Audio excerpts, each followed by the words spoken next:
Hi, everybody. Hey, everybody. Share us out. If you're joining us, we're just about to get started. I'm doing a few little tech things on this end, but I'm Brian Powers. I'm here with my partner, Heather Warburton, Hello, down everyone. in New Jersey Revolution Radio's Studio South. How you doing, comrade? I am doing fantastic. I'm really excited about the I gotta bring Green you Party. to the studio. Hang on a minute. We're not hearing you over there. Oh, you're not hearing me. Check, check, check. Don't hear you. You were hearing me earlier.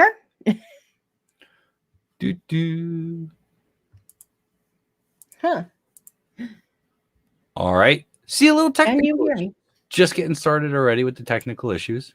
Don't hear my partner over there in the north, but I assure you Check, it won't check, last long. Check. Hang on a minute. It might be on my end, though. I believe it's on your end. I have a little bit of soundboard issues here.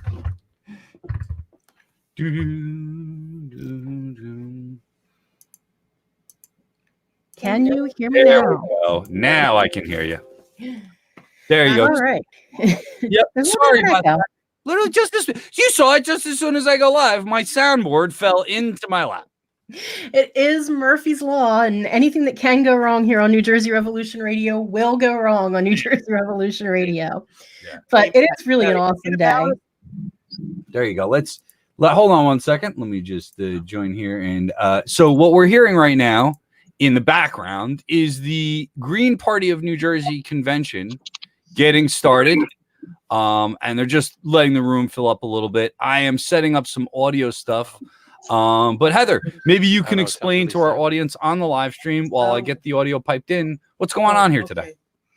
All right, we are covering the Green Party of New Jersey annual convention. Once a year, the Green Party of New Jersey gets everyone together. Yeah. They vote on things like officers and policies of what the Green Party is going to be following for the year. They update bylaws, which if you're a member of the Green Party, then you know that the bylaws are kind of an evil word. But they update bylaws. They choose their secretary, their chairs. There's 3 chairs. And this year, there's going to be also a discussion about our presidential candidate. So it's always a really good time for Greens to get together and see each other. Unfortunately, this year, in the time of COVID, it has to be a digital convention. We can't actually get together. I'd always said that there's a friend of mine that says you really don't ever know somebody until you get their stink on you. So this year, unfortunately, we can't get each other's stink on ourselves, but we can do this digitally. So we can still get rid of or get through our important party business this year. And, you know, this is kind of a new thing. We've never done an entirely digital convention before. So I'm assuming there will be a few hiccups here and there. But I think we're already having them over here because just before we went live, like I said, my laptop crashed and now I can't get it back up. But I can pipe in the convention here. It's kind of what happened, Heather, just so you understand, is your volumes are connected right now. Rather than be able to mute the convention and listen to you, I had to come in here and do a quick finagle so we don't hear the convention, but I can get it started up again. I want to check in here and there because once we go live to the convention, we're going to hand it over to Green Party chairs Kim Might and Craig Cayetano.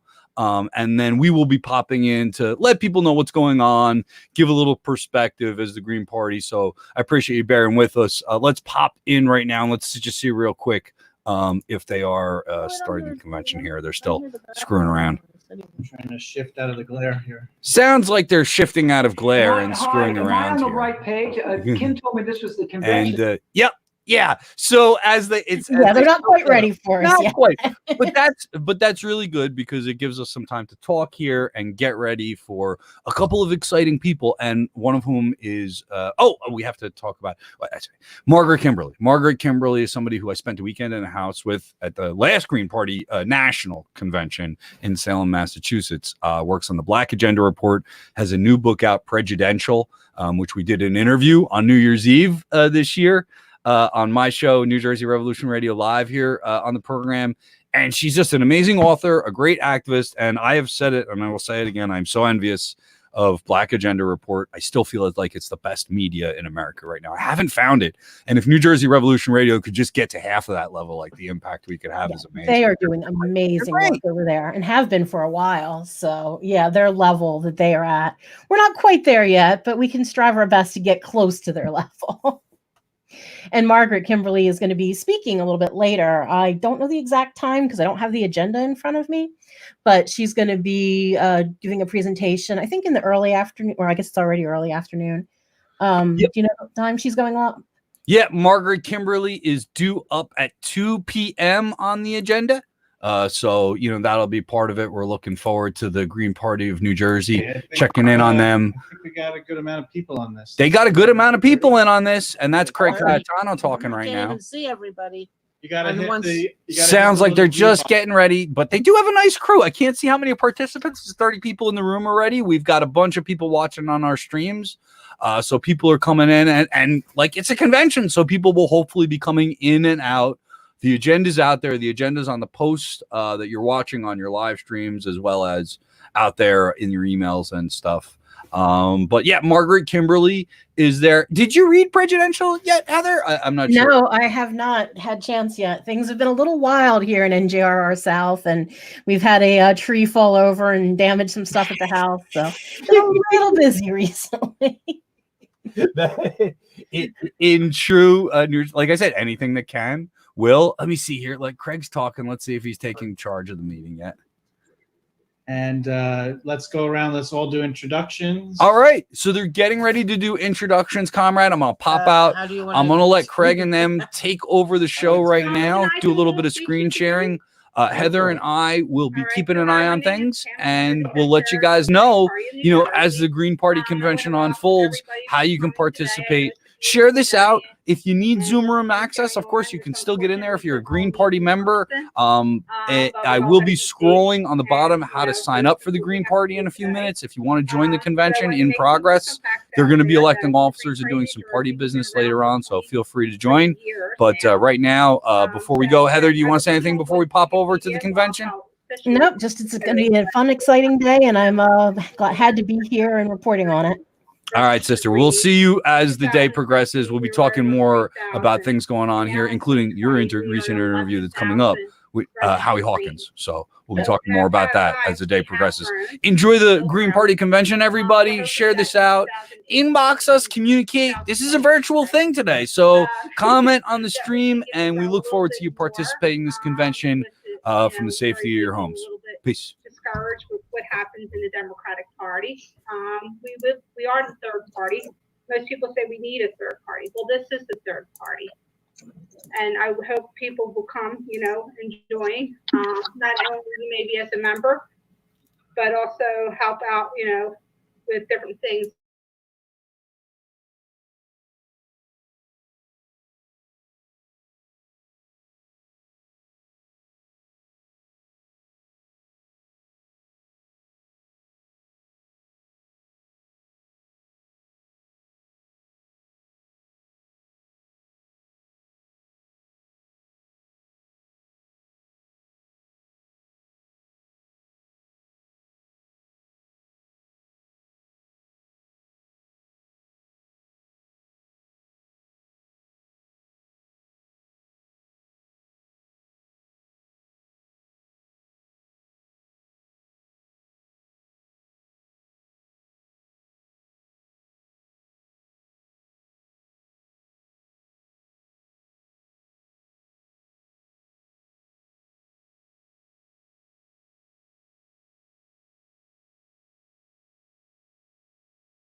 So if anyone can hear us, we're just having a small technical blip with sound. Once we, like I said, he just dropped his soundboard right before the episode, before we started here today. So we will get the sound back as soon as possible. I just popped on to try to kill a little dead air while we're waiting for that. As you can see, he's kind of trying to get his sound going. Hopefully you guys can hear me right now. Oh, there you go. It looks like he fixed it. So enjoy the convention. I have a spreadsheet. I've been collecting the information. And just to let you know, here it is. Between 2017, when we had 2,977 registered greens, to now where we're just under 11,000 registered greens. So there's been a big jump. Anyway, that's it for me. Thanks. Enjoy the convention. I will. Thanks, Barry. So I guess we'll start going through whoever's on the list here. So let's go to Madelyn Hoffman. Madelyn, you're on mute. I just went to unmute. My name is Madelyn Hoffman. I'm the communications chair in the Green Party for the Green Party of New Jersey. I live in Flanders, New Jersey. I live out in Morris County. And I am running for U.S. Senate as a Green this year, going against Cory Booker and whomever his other challengers are. I ran in 2018. I ran for U.S. Senate against Senator Menendez as a Green and received 25,150 votes, which placed me third amongst all the candidates in 2018. And we're really working hard in 2020 to increase that 25,000 vote total and to build the Green Party while doing so. And so we'll talk more about my campaign later. Thanks, Madelyn. Tom Canovo, do you mind giving an introduction?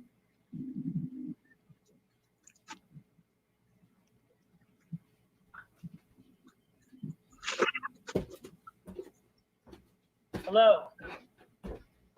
Can everybody hear me? We can. Yeah, I can hear you. Yep. Hi, my name is Tom Canavo. I'm the chair of the Ocean County Green Party and the liaison to the New Jersey Universal Healthcare Coalition for the Green Party of New Jersey. Thanks, Tom. Anthony Messina. Hi, yeah. Can everyone hear me? Mhm. All right. I'm Anthony Messina. I'm from Hatton Heights, New Jersey, in Camden County. I recently joined, right around the time Bernie dropped out, I joined the Yes Caucus through my friend Vince Sarasso. And I'm just really excited to be here. It's a great group of people. And I'm actually running for the communications director for the Yes Caucus. I think we're having the results of that today as well. So I'm just sitting back and enjoying. Great. Thanks for joining us and all the work. I see Mark has joined on the call. Mark, can you give your intro?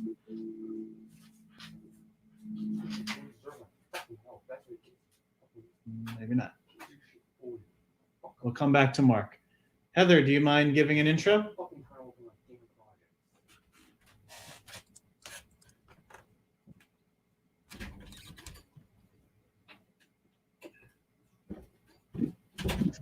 Is our phone?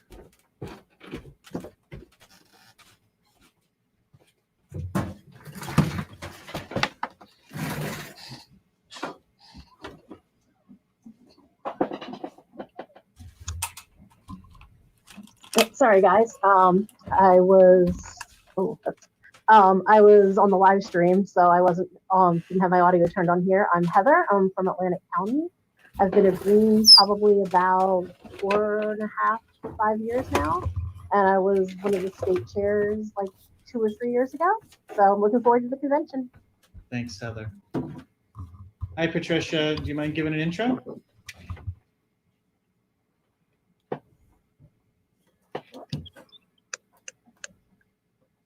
Patricia, you're muted. I mean, this is absolutely unbelievable. Oh, Hello.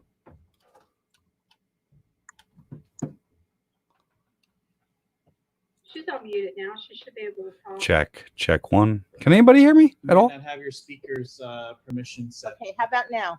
Perfect. There you go. Oh, There we are. sorry about that. Okay, hi everybody. I'm Patricia Augustine. I live in Morris County, New Jersey.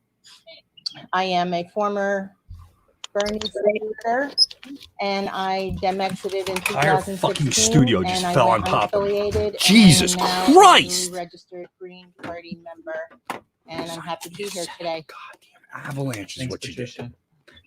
Nanette, do you mind giving an intro? No, I'm nobody special. I'm sitting here wondering why, if there's 11,000 Greens in the state of New Jersey, there's only like 30 people sitting here, and because I'm not an officer or anything, I just joined. I'm a new recruit, but you know, I just wanted to see. I got the invite, and I wanted to see what was going on. And you voted. Thank you for voting. Not yet. Oh, you didn't vote yet? Oh, okay, you're on. I got my ballot, but I sent it out to you. I didn't send it in yet. I was Okay. gonna wait until after this. And Okay. I already Yeah. know, I think, but you know. Yep. All right. Well, we welcome you, and Thank we're you. working hard to try to find ways to organize and gather. And you know, as this evolves, hopefully we're going to see more people start to jump on, and this can be shared and recorded and sent out. So hopefully we'll reach the right audience. Hi, Diane.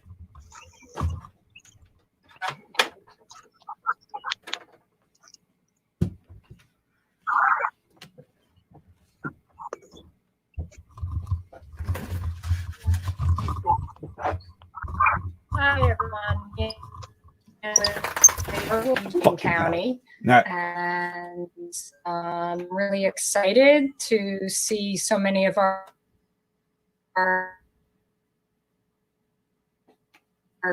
and making sure we're all plugging into the right. So I'm building and growing together, and I'm so glad to see this really nice turnout today. Thanks, Diane. Hi, David. Would you mind giving an intro? Moi? Yes. Well, my name is Dave Jensen. I'm up here in Elizabeth. I'm sort of not an interloper. I know Steve Welser really well from a long time ago at Rutgers. I think he's a good guy. I'm still a registered Democrat, but I'm really a Ralph guy. I worked for Ralph full time for a while. I met Kevin Cleese. I met him. But I'm a retired history teacher, and I have a poli-sci background. I'm interested in you guys, and you've heard from me before. I'm not a super critic, but I'm always trying to cajole and join you to with your structure and your organization and get out there and swing the bat with everybody else. That's not a criticism or judgment. So that we do need a third party in this country, obviously. So if you guys can pull it off.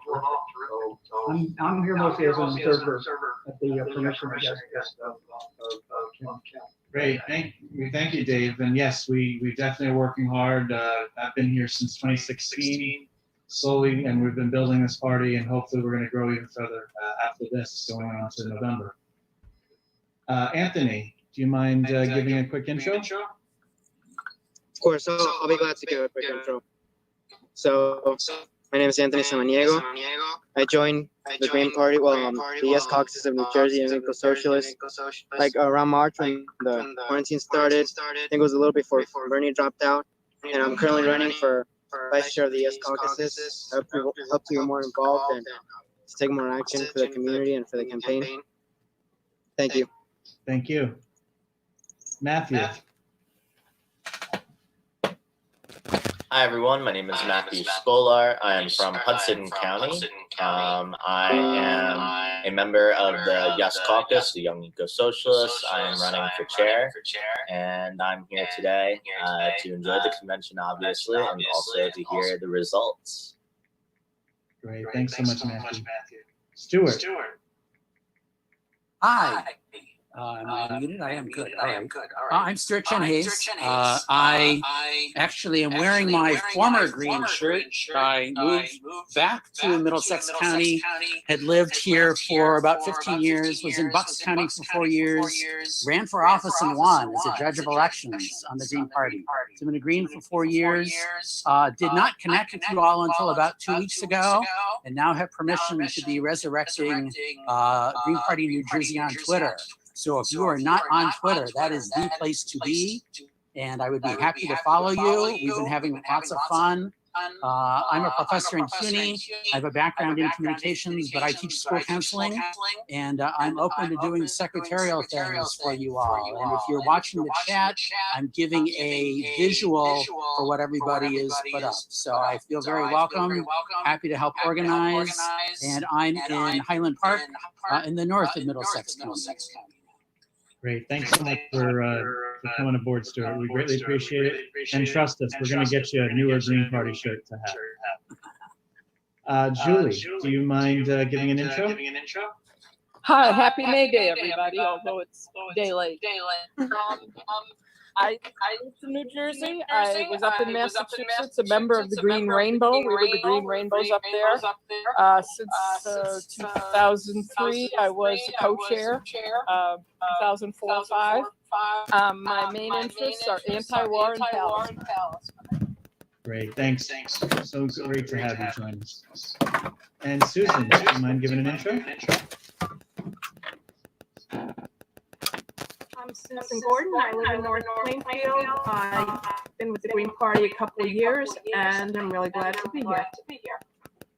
Thanks, Susan. Tom. Hi, my name is Tom Violet. I am the liaison chair for the Monmouth County Green Party. I've been a Green about 4 years. I was on the Bernie Sanders campaign as a volunteer and switched to the Green Party, and I'm so happy I made that decision. Yes, we are a small group. I think as far as our numbers versus the other parties, this is actually a pretty good representation proportionately. 11,000, and we have, What are the headphones? or more. So I think that's encouraging. And when we see all the new faces here, which Did is you really take the headphones? and really excited to be part of the Green Party and to build a valid third party in New Jersey and throughout the country. So welcome, everyone. Thanks. Thanks, Tom. Justin, do you mind giving an intro? Hello. I'm Justin Roy. I'm from Vineland, New Jersey, Cumberland County. I've been a member of the Yes. Oh my God, what a fucking mess, man. Chair, and I'm looking forward to working in the Green Party and the future that's is coming our way. As more, I was a former Bernie supporter, and now I'm glad that I am working with the Green Party. So thanks. Thanks for joining, Justin. William, do you mind giving an intro? I'm Rob. Can you hear me? Yes. I was born and raised in Morristown, New Jersey. Moved to Massachusetts to attend college and stayed up there until just 4 years ago. I'm 66 years old. Moved back to New Jersey after I retired. I live in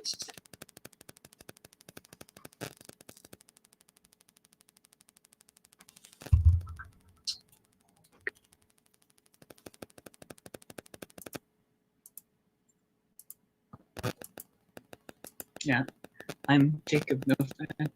I'm in Ocean County and Stafford Township. I'm the county liaison council and a member of the Yes Caucus. That's it for me. Thanks, Jacob. Hi, Brian. Do you mind giving an intro? Brian Evans, yes. Hi, everybody. Brian, New Jersey Revolution Radio. We're on the stream right now. So those of you know, you're on YouTube, Twitter, Facebook, and all that things. Courtesy of New Jersey Revolution Radio and the Green Party of New Jersey. I'm also, for disclosure, the national organizer for the Howie Hall campaign. Thanks, Brian Powers. Brian Evans, your turn. Hey everyone, I'm pretty new to this bunch. Really interested to see how the Green Party operates. I appreciate Craig made a bunch of Facebook posts, and that made me realize I could just come here if I paid $25. So it was kind of interesting. I've never been to a party convention before. In my work, I work as a digital strategist, and I'm really interested to see how you guys operate and hear more about the issues. I'm not.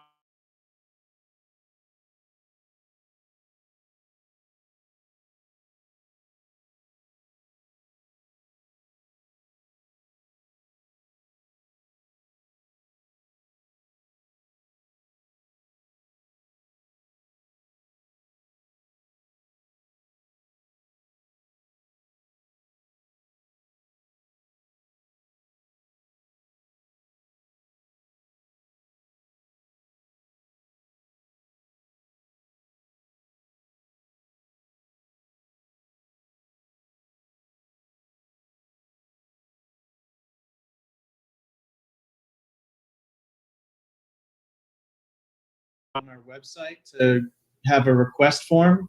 So anybody that's a dues paying or registered green that did not get their ballot, they would go on gpnj.org, follow the links for the convention and register to request the ballot. And Barry can go in and check and make sure your dues are current or that you are still a registered green. And we actually are also allowing people to still change party affiliation. So if you wanted to go on today, download a party affiliation form and email it to Barry directly after you've completed it. He will send you a ballot, and then he will email that or mail that ballot, party affiliation request to the state of New Jersey. And you can pay with your debit card or PayPal or something? There's a link on GPNJ under gpnj.org under the donate tab, and then you have to choose under the box specific fund, and it says dues. And it's $25 dues. And I put that link out in the chat a little while ago. So if you scroll back up in the chat, it's in there. Yep. And obviously, if you have any questions, we can definitely discuss more a little bit later. Thanks so much. I'm not sure I understand. Oh, Siri didn't like that one. Margaret, Kimberley, do you mind giving a brief intro?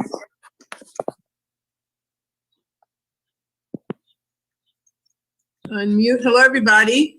It's nice to be with you. Thanks for inviting me again. I'm not from New Jersey, but you don't hold that against me.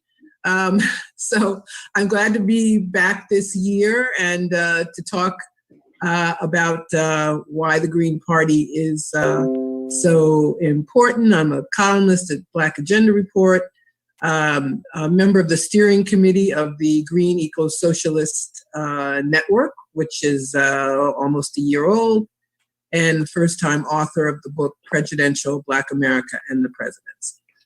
Thanks very much. Thanks for adopting me. Thanks, Margaret. Voltaire. Hi, my name is Voltaire. I'm newly interested in the Green Party. I was trying to be a registered Green as of 2 days ago. So I'm just here to see what you guys do, how you operate, and hopefully I can participate in your primary. Great. I'll definitely have you connect with Barry later on that. Thanks so much for attending. And next is Zoe. Do you mind giving an intro? Yeah, hi. Nice to meet everyone. I'm Zoe, and I'm from Morris County, New Jersey. So I'm involved in the Yes Caucus, and I'm actually running for treasurer of the Yes Caucus, so I'll get to hear the results today. But I'm really excited to be here, so thank you for having me. Thanks for coming, Zoe. And just to clarify for people, you're not going to get the full results today because voting is open until next Tuesday, 11:59 p.m. I can give you a as it stands, towards the later on in the convention, but we will not have final results until the end of the day on Tuesday. Barry, to clarify though, it's for the Yes Caucus. Zoe was talking. Oh, I'm sorry. Yes I apologize. Will be No, thank you for the clarification anyway. Thank you. It's all good. Russell, do you mind giving an intro? Hi, everybody. Russell Henderson. I live in Ringwood up in Passaic County. I'm a brand new member to Green Party New Jersey. Just here to really listen and learn.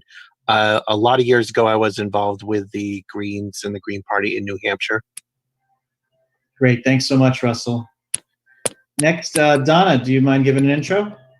Hi, everyone. Donna Kaiser here. I live in Somerset, Franklin Township, Somerset County. I've been with the Green Party for a little over 2 years now as a spectator. And it's been lots of fun spectating. Time to roll up my sleeves and do some work. I have been a Greens, quote unquote, for decades. I voted for Nader back in the day and actually saw him when he came to Rider College, when it was Rider College, when I attended there. And just very excited about this big group that is logged in today.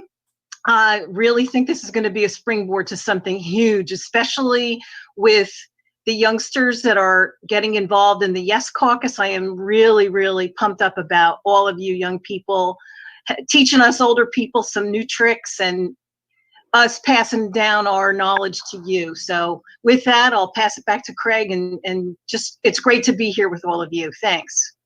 Thanks so much, Donna. Next is Vince. Do you mind doing an intro? You guys can hear me, right? Yes. Okay, hey, I'm Vince. I joined the Green Party in 2019, about 4.5 months after I met some of you guys. I don't know who it was, but I met some NJ Greens at the No to NATO March on Washington last March. I'm also a member of the Yes Caucus and also a member of the NJ state branch of the Socialist Party. Great. Thanks, Vince, and welcome.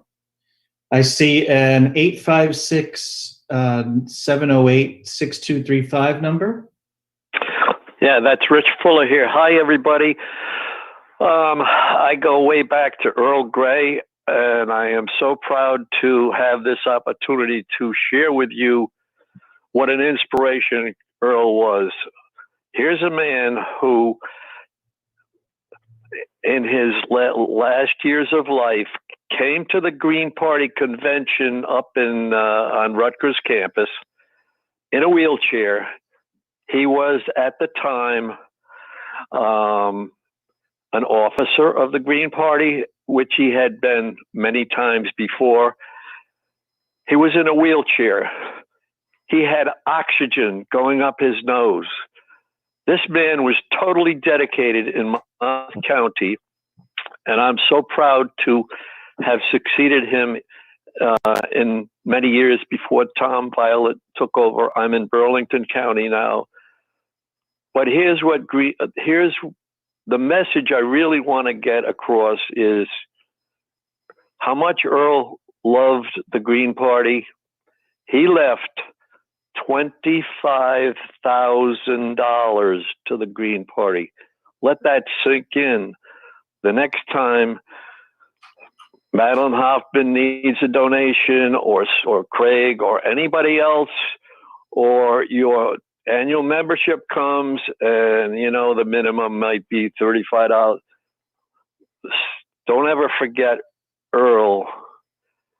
Okay, I'm so happy that I had a chance to share that with you. Have a great convention. Thanks, Rich. And there's a 609-443-6782 number. Yeah, that's me, Steve Welser. Hi. I had to call in because all my clothes are in the laundry, so I'm sitting here naked and unshaven, so I couldn't appear on the screen. But I'm from East Windsor, Mercer County. I'm a longtime Green. I'm the editor of Green Horizon magazine. In fact, I came into the Greens in 1989. Howie Hawkins invited me to a Left Green Network convention up in Vermont. So that was 31 years ago, and I've been a Green ever since. Over. Thanks, Steve, for all the work. And we are definitely growing, and we're so appreciative of all the work you put into the party over these decades. Yeah, thanks. All right, so I guess what we'll do is we're going to move on to some of the reports from some of the officers and liaisons and caucuses. So I think what we'll do is let's start with Madelyn. Do you mind giving a brief update on what's going on with communications? Okay, the update will be brief.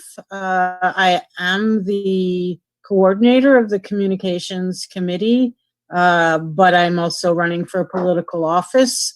So I'm trying to juggle both. So in this instance, anyone and everyone who wants to join the communications committee for the Green Party of New Jersey is more than welcome. We did just recently, after our state meeting last month, expand to have Stuart Chen Hayes do the take over the Twitter account for GPNJ, and I'm watching there, and I go and I look, and we've gotten so much traffic on that site. It's really fantastic, and lots of newspaper articles with information about what's going on that should concern all Greens and all residents of New Jersey and around the country. So it's very that's very exciting. What I do for the Greens, as well as in my campaign of separate accounts, we have a media list of close to 1,000. I mean, it's more than 1,000 names, but not everybody's email address is still valid. And so we have press releases, like the one that was sent out for this convention yesterday, goes out to about 1,000 media outlets. We need to kind of update that a little, and we probably also need to put media outlets on our Twitter, connected to our Twitter account, so that we can instantly get press releases out via Twitter as well as through email, which is what we have right now. And I think, I guess that's about it. We have a large list. We send out periodic press releases.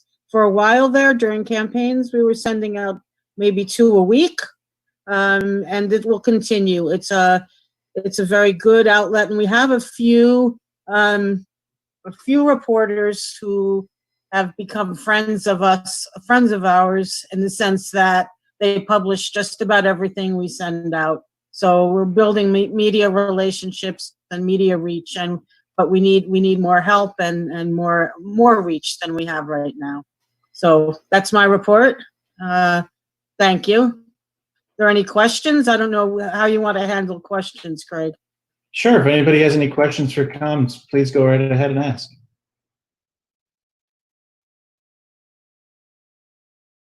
All right. So we'll move on. Let's go to let's do this. Let's go to Kim. Do you want to give a report on chair and stuff, or do you want to give a report on finance? Yeah, sure. So, like I said, one way to donate was, monthly donation, and we did round up, which was a real good success for us. We are making some money on that, which is helping out a lot. We did do pretty good at our last convention fundraising. Unfortunately, we can't do the same thing because we're not in person. But hopefully people can still give today for that. We did do a good fundraiser for Madelyn not long ago, and that raised some great money. I hope to do, of course, we've been sending out some links. Denise did a link for, I don't think it was Earth Day, but she did do a link that raised some money. We've been sending out different things on Facebook, to try to, drum up some money for that. So I'm hoping with communications, every time we send something out, maybe every so now and then, send a link out to where to donate, which would be a great help for us, because we know we don't take corporate donations. We're all small donations. So any amount of money we can get is a great help. And that stuff helps us with our candidates. It helps us with doing conventions. It helps us getting out there, tabling at events. So, and then hopefully during the summer, if things get better, maybe we can eventually do a fundraiser in person. So that's it for that. If anybody has any questions and would like to join, let me know. Thanks, Kim. So I can give a kind of like, actually, you know what? Let me go to Denise. Let's hear from Denise. Okay. Hi, everyone. So I've been the secretary since last June, and kept me pretty busy. I went to all the Green Council meetings, and I took notes and distributed them. And I want to let everyone know, the Green Council consists of the state party officers, the committee chairs, the county chairs, and the caucus representatives. We meet every other Monday night at 8 o'clock on Zoom, and all of you are welcome to attend these meetings. So contact us if you'd like to get the Zoom link and observe. We would also, as several people have said, love to have more Greens step up to lead committees. So we're currently without leadership for several committees, including membership and policy. So that's an opportunity to do some work for the party. Another responsibility that I have as secretary is keeping track of voting on Green Council proposals. And during the past year, we voted on 42 proposals, of which 39 passed.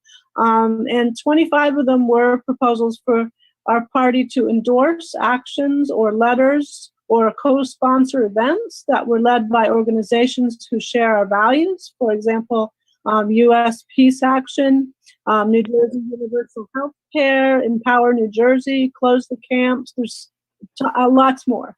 In addition, we also endorsed and made donations to support 3 candidates, Madelyn Hoffman for U.S. Senate, Craig Cayetano for Hawthorne Council, and Corey Teague for Patterson School Board, who, by the way, was elected to Patterson School Board. We're very happy about that.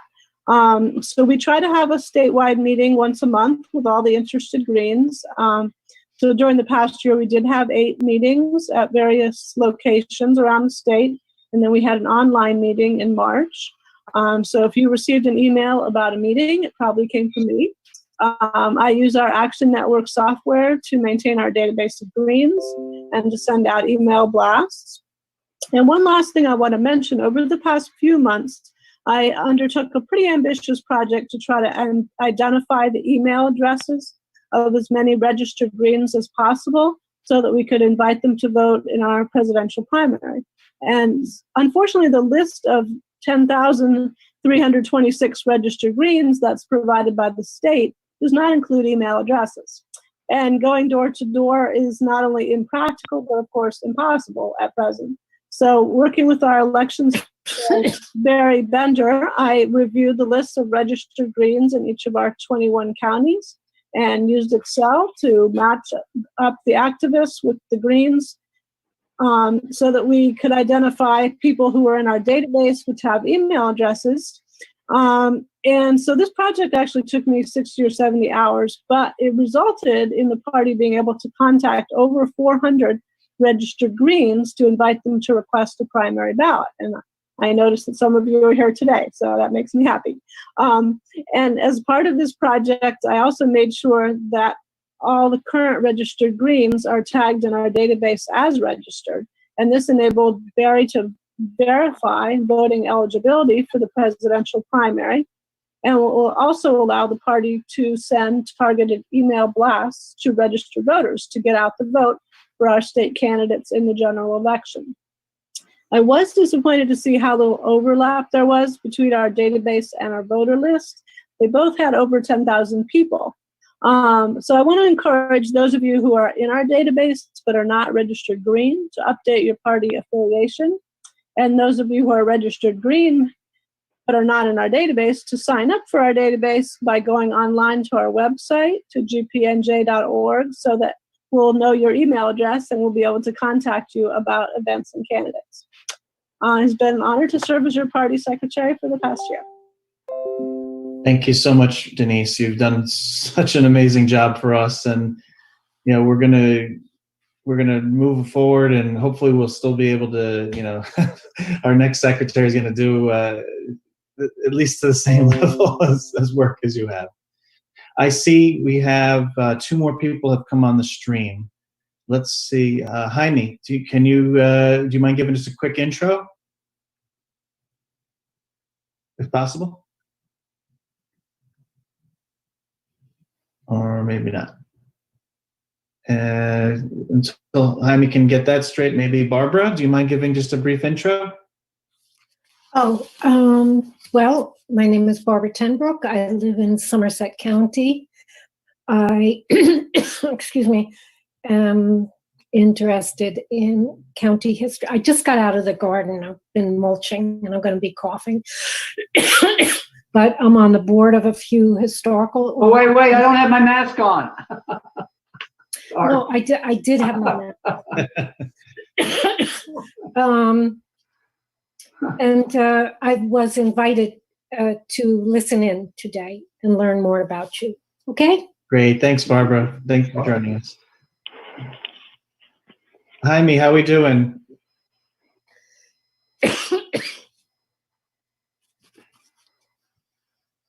Okay. So we're still waiting. Oh, there we go. It says there we are. How many are on? Jaime, you good to go? You get your audio? Yeah. Yeah, I don't know if you hear me or not. Yes, we can hear you. Okay, great. Finally. I've been struggling since before 1 o'clock to get on. Just a quick intro. For me? Yes. Oh, Jaime Rodriguez, from Passaic County, New Jersey Green Party, Latinx caucus. That good or? Yep. Thanks, Jaime. Okay. All right. So next, I will give my report. So part of the reason why I decided to step up for co-chair was I wanted to try to take the party into a new, direction and try to put more focus on a lot of the online stuff, try to build our Facebook page and hopefully build membership out. I was also running for council last year, so I've been very proud of what we've achieved. I've tried to do a great job with the Facebook page. We've had thousands of reaches on lots of different various posts over the past year. Obviously, our membership has jumped from over 7,000 to a little over 11,000 now, and it's going to keep going. So another pet kind of project I want to start working on is try to get the caucuses going. Jaime will speak on behalf of Latinx caucus, but one of the things I wanted to get was the Yes Caucus. We attended our annual national meeting in Salem last year, and you get to talk to all the Greens across the country, and you see how you'll see certain caucuses take a bigger leap in certain state chapters. So I wanted to try to get the Yes Caucus off the ground, and knock on wood, everything's going great. And they had their elections yesterday, so we're going to hear from them on their report also in just a couple moments. Next would be, let's see, who else? Diane, did you want to give a report on what's going on with Union? I'm looking forward to working with all of our new members and having a Zoom meeting soon. And I see we're getting some new folks on this call from on the Zoom from Union County, and some of our young eco-socialists. So more to come. Thanks, Diane. Barry, anything else you want to share in regards to treasury or elections? Treasurer, I prepared if anybody wants me to send it to them. As of the beginning of May 2019, our balance was $4,981.12. Currently, the balance stands at $7,061.82, so a net increase in the year of $2,080.70. That's the Treasurer's report. As far as elections, I'm seeing people coming on asking for ballots. I do have to do the validation.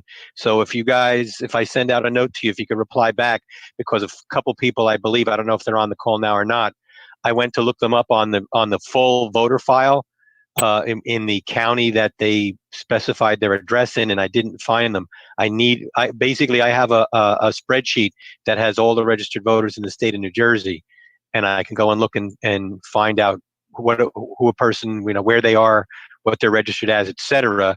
And then actually I go to our PayPal and look and see who's who's paid dues. And those are the two things I use as criteria. Then I go on to the software and I send the ballot out to you using the email address that you've supplied to me. But we've 106 ballots have gone out at this point, and we were at 41 at the beginning of this, and I know it's going to go up greatly during and after the convention has completed. And I appreciate everybody's cooperation. If you are seeking a ballot and you haven't received one, please email me. I'll put my email out on the chat, and if you're having a problem with ballots any way, shape, or form, please email me. I want everybody to have the opportunity to vote. And that's about it. Thanks, Barry. I see two more people have come on the call. Mark, are you able to give an intro? No, maybe not. How about Chloe? Do you mind giving an intro? Hi, so my name is Chloe. My pronouns are she and her. I'm from Scotch Plains, New Jersey, and I'm part of the Youth Eco-Socialist Caucus of New Jersey. Great, thanks for joining, Chloe. No problem. Okay, so let's see. See if Mark can get on now. I unmuted him. I don't know if he can talk now. Mark, are you there? Are you able to give an intro? Okay, maybe not at this moment. So let's move on to other county liaisons. Any other county liaisons want to report in? I could do something for Camden County. So I'm glad that we got some more. I see we have 3 people from, I think, the Yes Caucus in Camden County, if I'm not mistaken, not Camden County, but South Jersey. So that makes me really happy because I would really love for us to start, we did have a good thing in South Jersey, and I'd like to see us get that going again. So I hope we get to work with you guys and, build a party down here. Thanks, Kim. So I could just speak on Passaic County. So we had meetings for a while in Patterson, and we were getting a good turnout. Some people from Clifton, obviously I'm from Hawthorne, and then a few other people, Pompton Lakes, like that area. We endorsed Corey Teague last fall, and he ended up winning as for school board, and he's one of our endorsed Greens. At 1. Jaime's also in Passaic County as well, and Russell is Passaic County. We might, obviously, when things start to come back to normalcy. Hello. Hey, there's Mark. Whoa! So that's all. That's basically with Passaic. We're gonna try to use like an online and maybe an in-person and kind of shift the meetings around just to see if we can try to reach people across the county, because I know Passaic County is kind of spread out. So we'll definitely try to work a couple different avenues there. Mark, do you mind giving your intro? Yeah, Mark Haycock, Green Party of Camden County, co-chair of GPNJ, and hey, it only took me 40 minutes to make the headphones work and 15 minutes to make the mic work. Woo! I am not the tech wizard that Craig is, so I appreciate all the young people that can do this online stuff. Me, I use a rotary phone and mail. Thanks for making it on, Mark. So any other county liaisons want to report back? I can do Ocean County. Great. Go ahead, Jacob. All right. We're going out. There was a fundraiser for Madelyn Hoffman, and there's flea market like we always do. And we have a man on the Universal Healthcare Coalition with his Tom. And we're planning a Zoom meeting at the end of the month to discuss more stuff. And I'm a registered Green now. Awesome. So we're all doing our part. Yeah, there's a huge importance to get everybody to register as a Green. I mean, we haven't had our normal primary process. Everything's kind of a little wonky this year, but going forward, obviously, we would love to have everybody affiliate Green, because the more people we have registered Green, when national pulls their list, their roster, that gives us more national delegates. Right now, we have 2 national delegates with 2 alternates. So if we can get our numbers up, we're going to get another delegate, and obviously that gives us more representation with national. You know, everybody knows that, you know, there's California, Colorado, those are some of the, you know, the heavily, you know, registered green states. So let's try to do what we can going forward after the primary for some, I understand, but definitely we'll make that case a little bit, you know, more important as time goes on this year. So if there's no other county liaisons that want to report, I'm going to move on to the caucuses. And we do have some caucuses that I don't know if we have representation here. We do have a Lavender caucus. We also have a Women's caucus and a Black caucus. I do know we have representatives from Latinx caucus and Yes caucus here. So I will go to Jaime first. If you want to just give us an update on Latinx, what's going on national, and what we want to try to achieve in New Jersey this coming year. Okay. On national, we're dealing with several issues. Among them is in the Latin community anyway, in Puerto Rico and other places, there have been some attacks, physical, and some people have even died in terms of a trans community. And we've issued statements about that in our position in terms of equality and all of those things as it pertains to our LGBTQA community. Also, our steering committee right now, we are in the process of reorganizing our intake form online. So anyone who's looking to join the Latinx caucus, they can go online, and there's a new form to fill out. That information will be stored, and it's a secure form through Nation Builder, through Dan Noonan, oversees the setting up of that page, and the steering committee works with the information that we gather in terms of interest, in terms of states, and using that information. We're in the process now of trying to reorganize on a national level. We have about 100, and I'm going to say 150 active members nationwide. It's down from a couple of years ago. I think we were around 175 or something like that.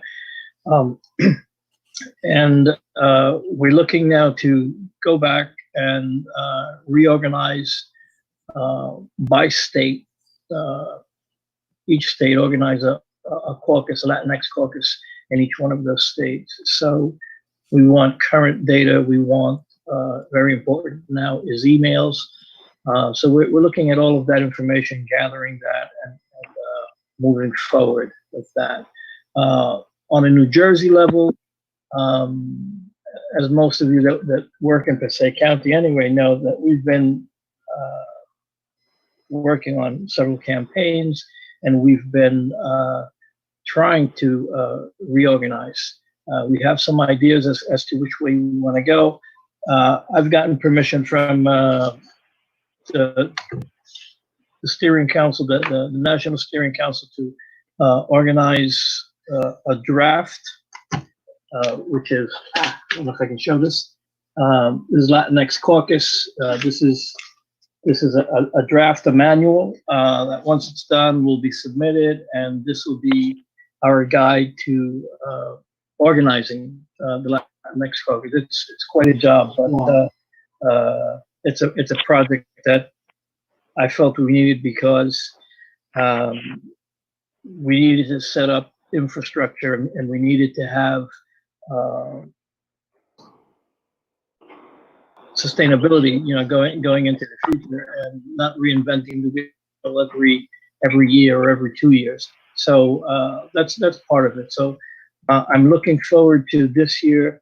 And I've been working with Barry on getting a list of folks that are Green Party folks throughout New Jersey for me to then sort out which members would potentially be Latinx, and then try to organize throughout the state by county.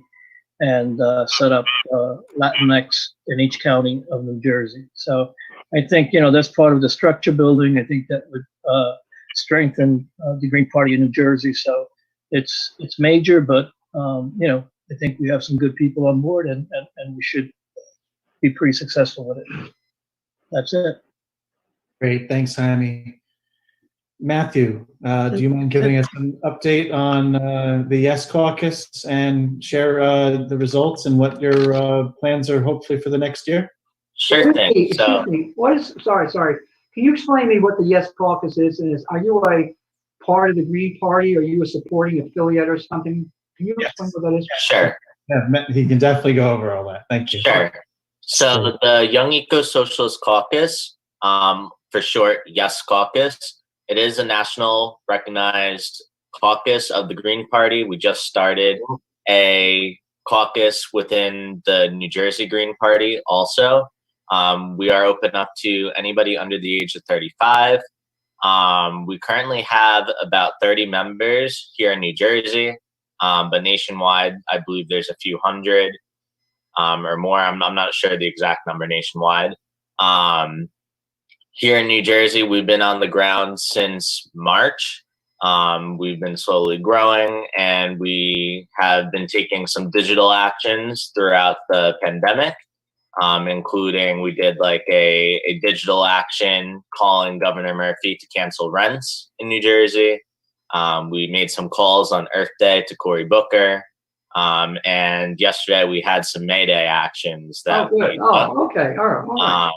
And then I'm going to pass it off to Diane Moxley, who has the results of the Yes Caucus elections. So Diane. Okay, hi. And before I announce the results of the election I see my connection's a little unstable. Can you guys hear me okay? We can hear you. Okay, great. I know Craig and I were, I would say, mentoring and helping the Young Eco-Socialist Caucus get started. So we've been keeping an eye on you guys, not in any way just of being impressed and in awe of everything you guys are doing, especially in this time of COVID and all of our quarantine, isolating, etc. So I'm so excited to have such an active caucus, and so excited to see you guys have competitive elections. So bravo to you all, and bravo to everyone who's stepping up to fill these seats. And I want to remind you guys, you're members of the Green Party of New Jersey. What number are you guys at this time? Because I know the number that voted, but I just want to know. We're at, I believe, it's either 29 or 30 members. I think you're at 31. 31? All right. Somebody else snuck in there. Great. I think you're at 31. And I'll give you the list of all the emails of people that voted when we're done. But I think, we're going to be fine with that. And I just want to all of our young socialists who are on the call, I ask you to consider, you saw I threw out in the Zoom chat, please get involved with our committees. So we have at GPNJ, we have membership, we have communications. I see the work you guys are doing. We can learn from you guys on the communications committee. We have elections committee, we have finance, which is primarily about fundraising. I'd ask you guys to get active with your locals. If you don't have a county, you can help form one. We're also forming counties with regional support. So if you don't have enough members in a county, grab a county that's alongside of you or two and create a region. Also, we have other caucuses. So, we want people to join our Women's Caucus, our Black Caucus, our Latinx Caucus, and absolutely join our national caucuses. As Matthew spoke about, we have a national youth caucus, and all of the identity caucuses that we have exist in national. So please I'm so impressed with all of your enthusiasm and hard work. We need you. So please dive in. And if you're missing any of this info, I'm going to put my email in here again and people can reach out. And I'm going to make sure you plug in where you need to. Okay, so it's dianermoxley@gmail.com. We need you, and we're so happy to have you on board. And now for our elections results. So we had 4 positions. We had volunteers to run in all of them. We had chair, vice chair, treasurer, and communications director. And here we go. Which order do you want me to start them in, Matthew? I will make one small correction first. We do have one position that nobody ran for, and our bylaws allows the new e-board to select somebody and appoint somebody to the secretary position. But the other 4 positions, we did have races. And I guess, why don't you start from the bottom of the ticket up? So communications, treasurer, vice chair, and then chair. And secretary is always the hardest to fill. So please consider it. You don't have to take detailed minutes. Take a rough draft and outline to share. I'm sure Denise would mentor you and give you some samples, but her minutes are like incredible. And they might intimidate you, but I'd even ask you to just get involved and do an outline, because it's useful. And then you get to be an officer of your party. So we are going to start with our communications director. The winner is Chloe, is it Alce? Is that how you say Chloe's last name? A-L-C-E? Yes. Okay. Oh, congratulations to Chloe. Our treasurer is Zoe Tweedy. Did I pronounce your last name correctly? Yep, that's perfect. Okay, congratulations. Thank you. Our vice chair is Nick Kimball. Congratulations, Nick. And our chair is Matthew Skolar. Congratulations, Matthew. And please, we have so much work for you guys to do in all of our other committees and locals. And I know you're going to do wonderful work within the Young Eco-Socialist Caucus. Get involved in national, get involved with GPNJ. And I am just so impressed that you have 31 members, you all voted. I see all the work that you guys are doing, and we are so lucky to have all of you on board. So welcome and thank you. Thank you, Diane. Matthew, do you want to give updates on what your goals are for the next couple months with the Yes Caucus? Sure. So the Yes Caucus, we are continuing to grow and expand. Ideally, we'd like to have a member in every county. I believe we're at 14 of the 21 counties now. We have at least one member in, and hopefully we'll reach 21 by the end of the year. We are looking to do more projects and more campaigns, whether that be digital or in person, depending on what's going to happen.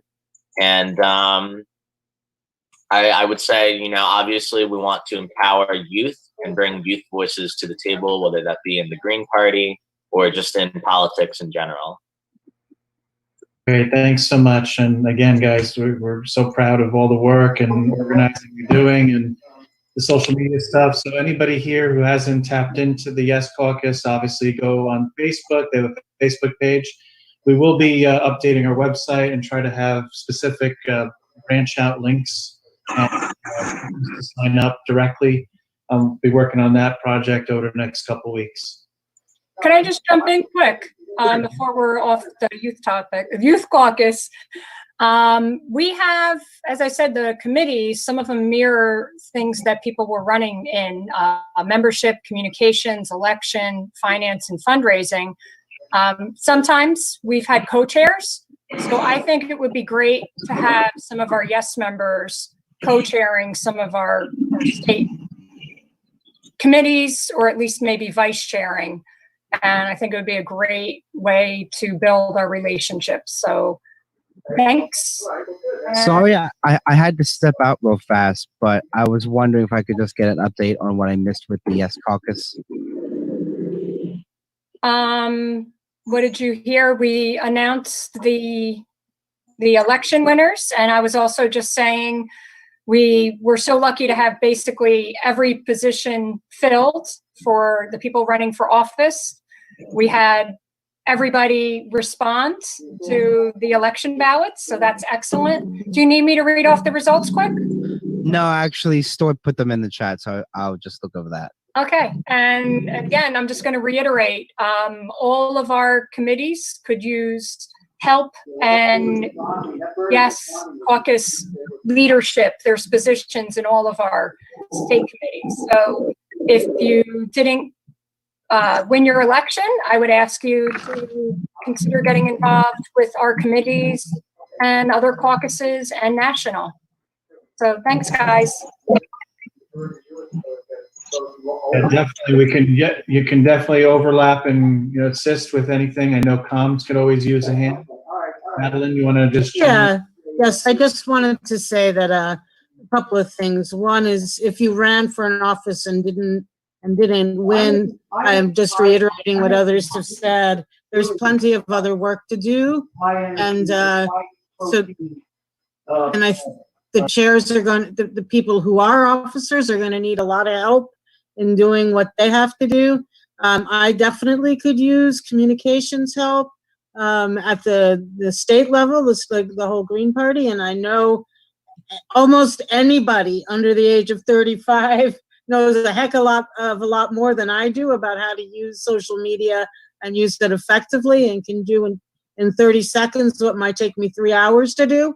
So welcome you aboard for that. And then also just, Jaime, when you talked about the Latinx caucus, I want to help with the any way my campaign can help, because my campaign is addressing Latinx issues. So if there's any way that we can coordinate, I'd really appreciate that.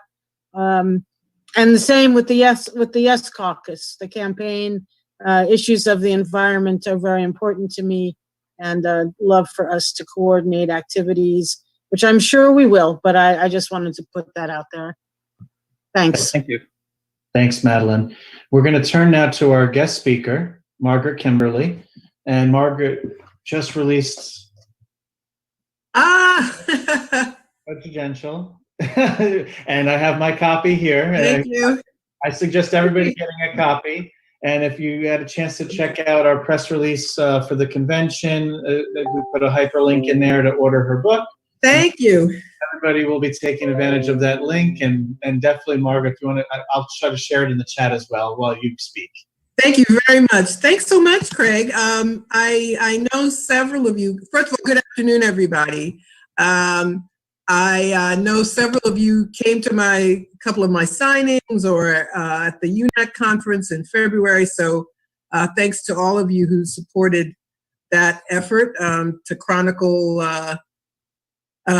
history in this country, and the history of Black involvement in politics, and all 45 presidents. So there's 45 chapters, one for each president, detailing the sad history of Black Americans' relations with the presidents. And the sadness continues this year, and I'll touch on that in my remarks. So it's great to be here, and thanks for inviting me and adopting me as an honorary New Jerseyan, or is it New Jerseyite? I don't know what it is, but thanks for bringing me back. And so this is the second year I've spoken at your conference. And I'm certainly not going to repeat what I said last year, but I'm going to keep the title, Why America Needs the Green Party. And this year especially, it's a pivotal year. We've been saying that for a long time. It's obviously an election year. I call it it's the quadrennial electoral sham in this country. But we're also living at this unprecedented time. We're living with this, the COVID-19 pandemic, which has exposed the hard truths, the inconvenient truths about this country and how it is run. So every 4 years, people in this country vote. And we're always told that all we can do is vote.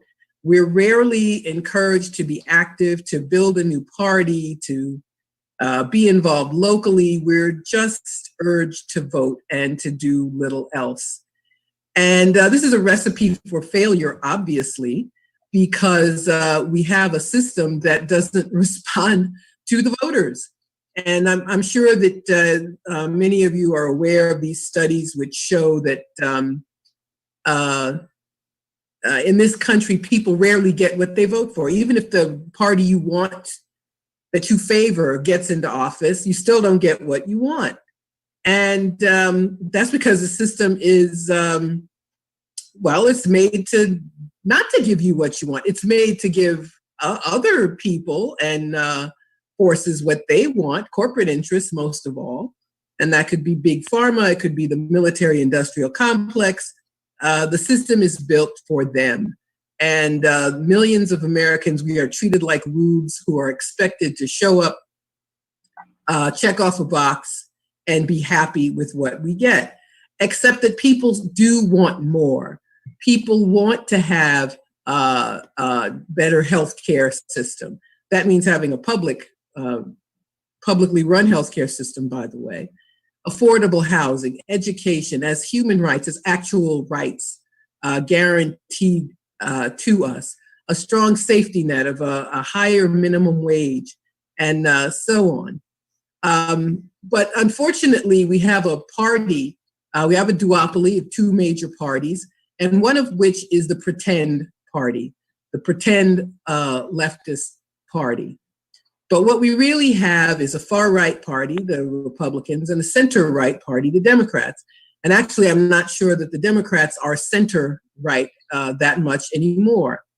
And they have lived off this reputation as the party of the welfare state that protects the welfare state and champions civil rights and human rights.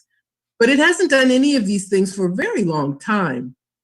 And I know we're talking about the Greens, but we have to talk about the Democrats, unfortunately, and I will make reference to them as I go on. And especially in a year like this, this phenomenon we see every year when there's not a Democratic president in the White House. We see a phony progressive candidate. And the late Bruce Dixon, who many of you knew, was one of my mentors at Black Agenda Report, very active in the Green Party of Georgia. And in 2015, he wrote a column which became very well known, and it was about Bernie Sanders. And in it, he referred to Sanders as a sheepdog. And this was, as I said, 2015, not even 2016. And he talked about how someone will pop up. It could be Jesse Jackson, it could be Kucinich, it could be Sanders, who speaks to the needs of a huge segment of the Democratic Party. And ultimately, they don't get the nomination, and their role is to sheepdog, that is to bring in people, their supporters, and bring them back into the Democratic Party fold. And that is exactly what we saw this year with Bernie Sanders. Actually, it was worse than I thought. I actually, and while I had it, and I am a registered Green, by the way, in New York State, I did think he could have been useful, but he chose not to be. He chose to take a dive. But this year also we have the COVID pandemic that we're all dealing with. A disease nobody had heard of until earlier this year, communicable disease that has killed, last I saw was 60,000 people in this country alone. This is the country with more deaths than any other. And it's exposed a lot of things about this country. And first of all, it's exposed that we live in a failed state. The US is a failed state with I call it a failed state with a big army and a big treasury. We're always told, what's the first thing we're told? It's the greatest country in the world. It's the richest country in the world. I don't know what that means. I guess it means there's a lot of money in the treasury. It means there are rich people, but the people certainly aren't not only not rich, but are living very precariously. And we've seen that in the last month and a half, when states and cities shut down commerce, shut down schools, and people have lost jobs. I believe it's 26 million people in this country who are now unemployed as a result of the COVID crisis. We see this higher death rate because of our healthcare non-system. It's not really a system. It's profit-driven. There is no coherence to it, no structure to it. Here in New York City, where I live, it's the epicenter of the epicenter. But we see the inequality right here in New York. So I live in Manhattan, but most of the victims are in Brooklyn and Queens. And we see how this lack of a healthcare system, especially for low-income people. We have amazing hospitals here in New York, but they're all in Manhattan. None of them are where the victims are. We see across the country the lack of the impact of having a healthcare system. You don't have the right to a healthcare system. Lack of worker rights. Falling union membership, and that is by design. The industries where unionized workers, most unionized workers were employed, have been destroyed by political and economic decision-making at the top, and a minimum wage that hasn't gone up in more than 10 years.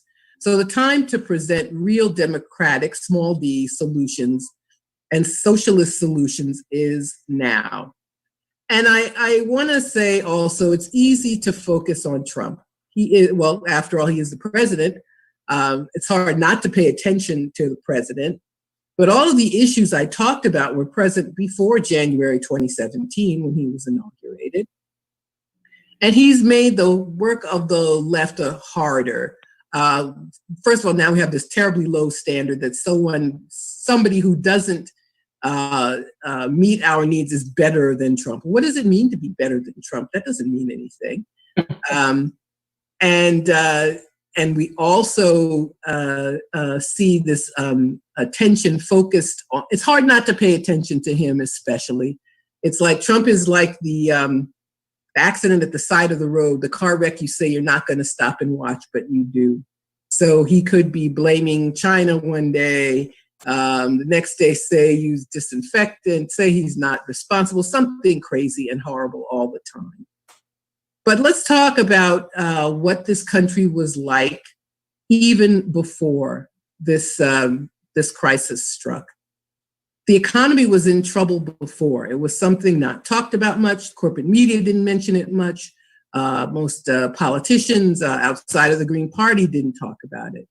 But before this started, we had a situation where the Federal Reserve every night was giving banks $1 trillion, loaning them money for the next day, which that to me doesn't sound very positive.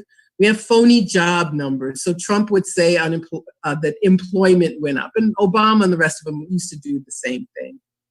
But the unemployment rate is phony. It doesn't measure everybody out of work. It measures only those receiving benefits, meaning if your benefits run out and you still haven't found a job, you're not measured, you're not counted. And the jobs that people get are low-wage jobs, gig jobs, no living wage employment. And in the last 6 weeks, we've seen 26 million unemployment claims. States can't process them fast enough. And there are people who don't have money at all. We've seen the lines for at food banks. And this is the result of decades of austerity. And by austerity, I don't just mean government not spending money, but an actual effort, a joint effort, a bipartisan effort to make life as difficult as possible for working people. And of course, we see the enduring effects of racism. And I don't mean that as something in the past tense, but something happening right now. We hear about many people, millions of people now who've been working from home, but everyone can't do that. That is something that people in the managerial class are able to do. So a small number of Black people, for example, only 20% are able to work at home. That means the rest are going to their jobs in retail, or even they may be living wage jobs, transit workers, sanitation workers, where people don't have the ability to protect themselves from this communicable disease. And as I said before, those are the people who make up the most of the victims here in New York. There are some places where only Black people have died. In St. Louis, Missouri, the only Black people had died of COVID. In Detroit, almost everyone who's died has been a Black person. But despite all of this, we still see this propaganda, and I will call it that. Americans don't like to think of themselves as being propagandized, but we are, for continued support of this system and of these parties who do not do anything for us, who in fact act against our interests. And it no longer even pretends to do so. It's a funny, well, I want to touch on this. Last night, many of us watched a documentary, and thanks to Tom Violet and others, it's called The Story of Plastic. And it was very sobering, 90-minute film. I hope those of you who didn't get to see it have a chance to do so. And it was about the production of plastics. Plastics are petrochemical. They come from oil. And obviously, as Greens, and as the name says, we are people dedicated to doing what we can to restore health to the earth and to all living things, and to work against those who would stop our efforts in any way. But we saw how the oil companies have turned to, and it's because oil consumption in general has dropped, to intentionally making plastic products, single-use plastics that cannot be recycled, and that are sent to countries in the global south that are destroying those places, destroying the oceans. And these companies receive government subsidies. So when we talk about a Green New Deal, when we talk about why we need to build our party, this is the kind of thing that we must be dedicated to, because this happens whether they're Democrats in office or Republicans in office. And Trump, of course, is a convenient target because he comes in and what does he do? He takes America out of the last climate accord. But what did it mean that the US signed the last climate accord? First of all, the last climate accord allowed world temperatures to rise. Obama bragged about making the US the #1 oil producer. So we have to have a party that is dedicated to stopping these things, to not doing what has been acceptable all along. We're in an existential crisis, an existential economic and environmental crisis right now. Yesterday, but we've seen a response. That's the good part, the optimistic part. Yesterday was the first day of a general strike. well, it was called several names: General Strike, Mass Action, Strike for Our Lives. There were people who had issues with the term General Strike. Point well taken. But this effort, it's important to point out, this effort began, the organizers, among them Cooperation Jackson and others, saw that people were acting in their own interests. We saw workers at Amazon, at Whole Foods, Instacart, having work stoppages in the wake of COVID-19. Public employees, transit workers, sanitation workers. And this was an effort to bolster them and to acknowledge the fact that the people were leading. And I know some of you on this call were a part of those efforts yesterday, May Day, but it was not a one-time thing. And it's something that I'm sure some of us will continue to be involved in. It's one of those actions that is absolutely necessary. Instead of beating people and guilt tripping them into just voting, this is the kind of thing that if it is sustained, if it is continued, will bring true change to the country. And we're always told as Greens, and I have to say I was a registered Democrat until a few years ago, until 2016. I would vote for Green Party candidates whenever a Green was on the ballot in New York State. But I realized it was important to put my money where my mouth was, so to speak. And in these states like New York and New Jersey, where you have closed primaries, you do sort of lose your voice. However, I would point out something with Bernie Sanders' capitulation. And there are people who made that argument. Well, you couldn't vote for the not so bad Democrat if you aren't affiliated with the party. And that is true. But we saw how phony it was. They didn't even give him a chance to make it that far. So New Yorkers don't have a presidential primary. It's not going to happen because having drummed Sanders out, he capitulated, and they've made the argument, well, there aren't any more candidates, we don't need to do this. So there are millions of people who aren't even going to have a voice at all. And I think the time of feeling like you have to belong to this center-right party, which does terrible things around the world, which Greens do not want to see happen, that time has passed. We have to stop doing that because they are the cause of so much obstruction. My answer to the fact that third parties are relegated to so-called spoiler status is that, well, we need to get rid of one of the others, and we need to be just one of the two major parties. And we see how hostile the Democrats are, that even the liberalish reforms that were being proposed were too much, that they weren't even going to compromise. They weren't going to make a deal, that they had to crush this effort and crush any effort to speak to the ideals, to speak to our political principles. We may have forgotten because he was a candidate. I always felt he was a phony candidate for such a short time, Michael Bloomberg, worth $50 billion. The Democrats changed their rules to let him run. And he now is a major funder of the DNC, which tells you they have no intention ever of allowing even a discussion of the issues that are important to us.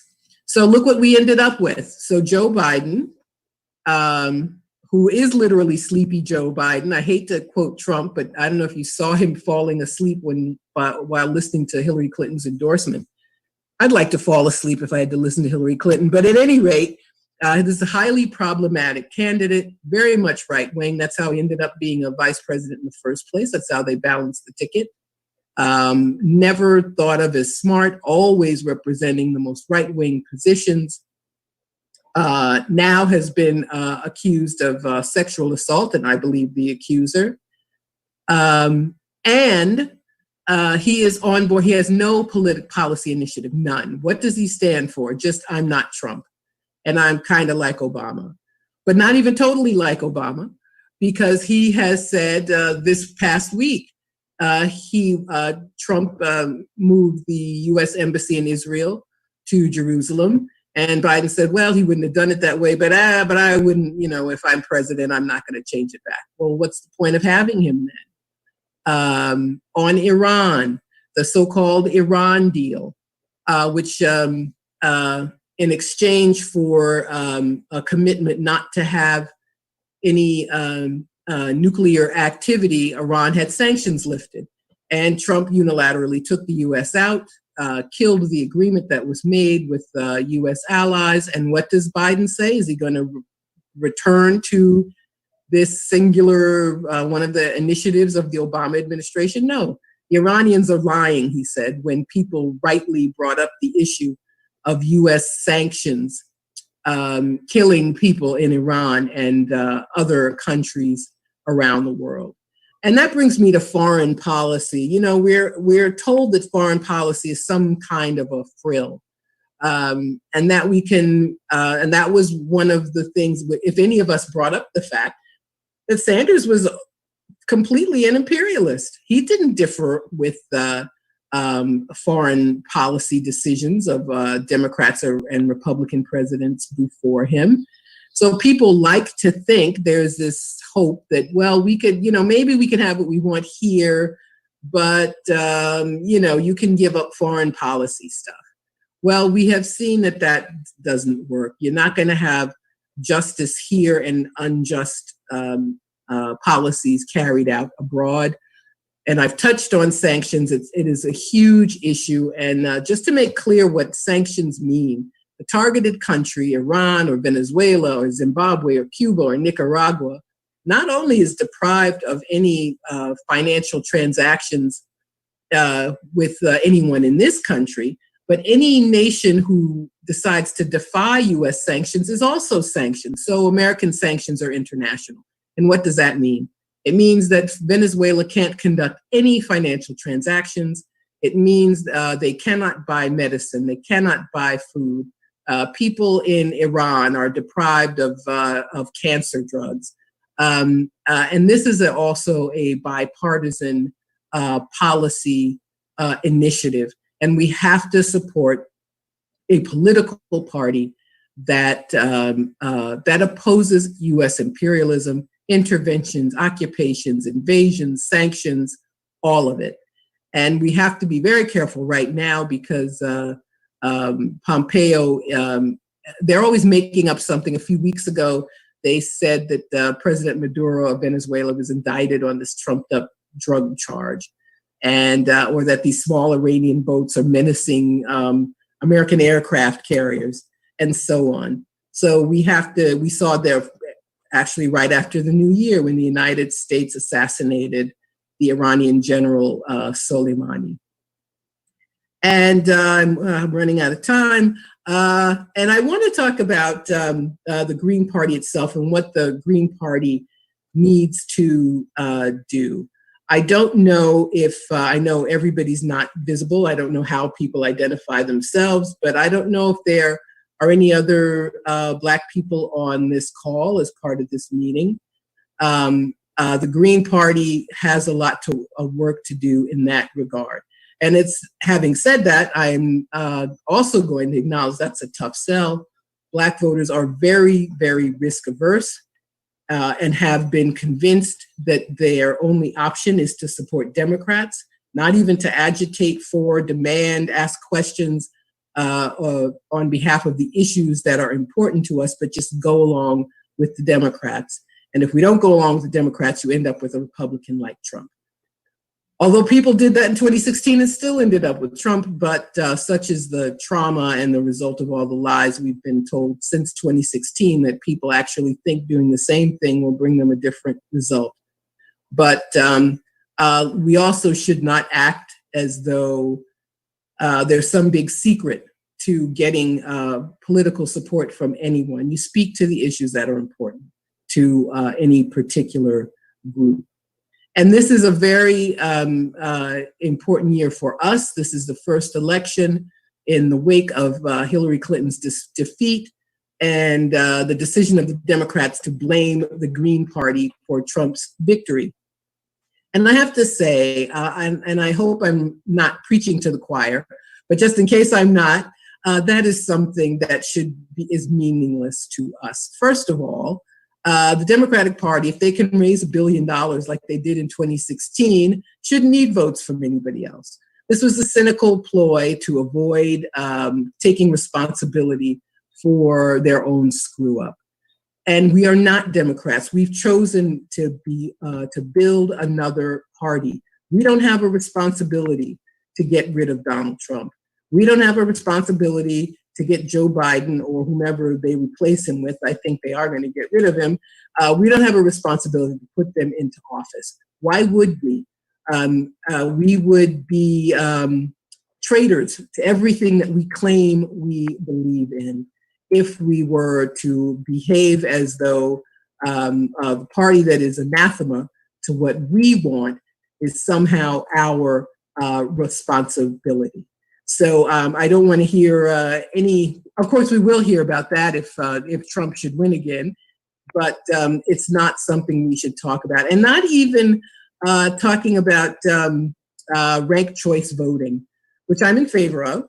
But people advocate for it and say, well, there'd be no problem with spoilers if we had ranked choice voting. Well, I don't know why you're worried about being a spoiler. The system needs to be spoiled.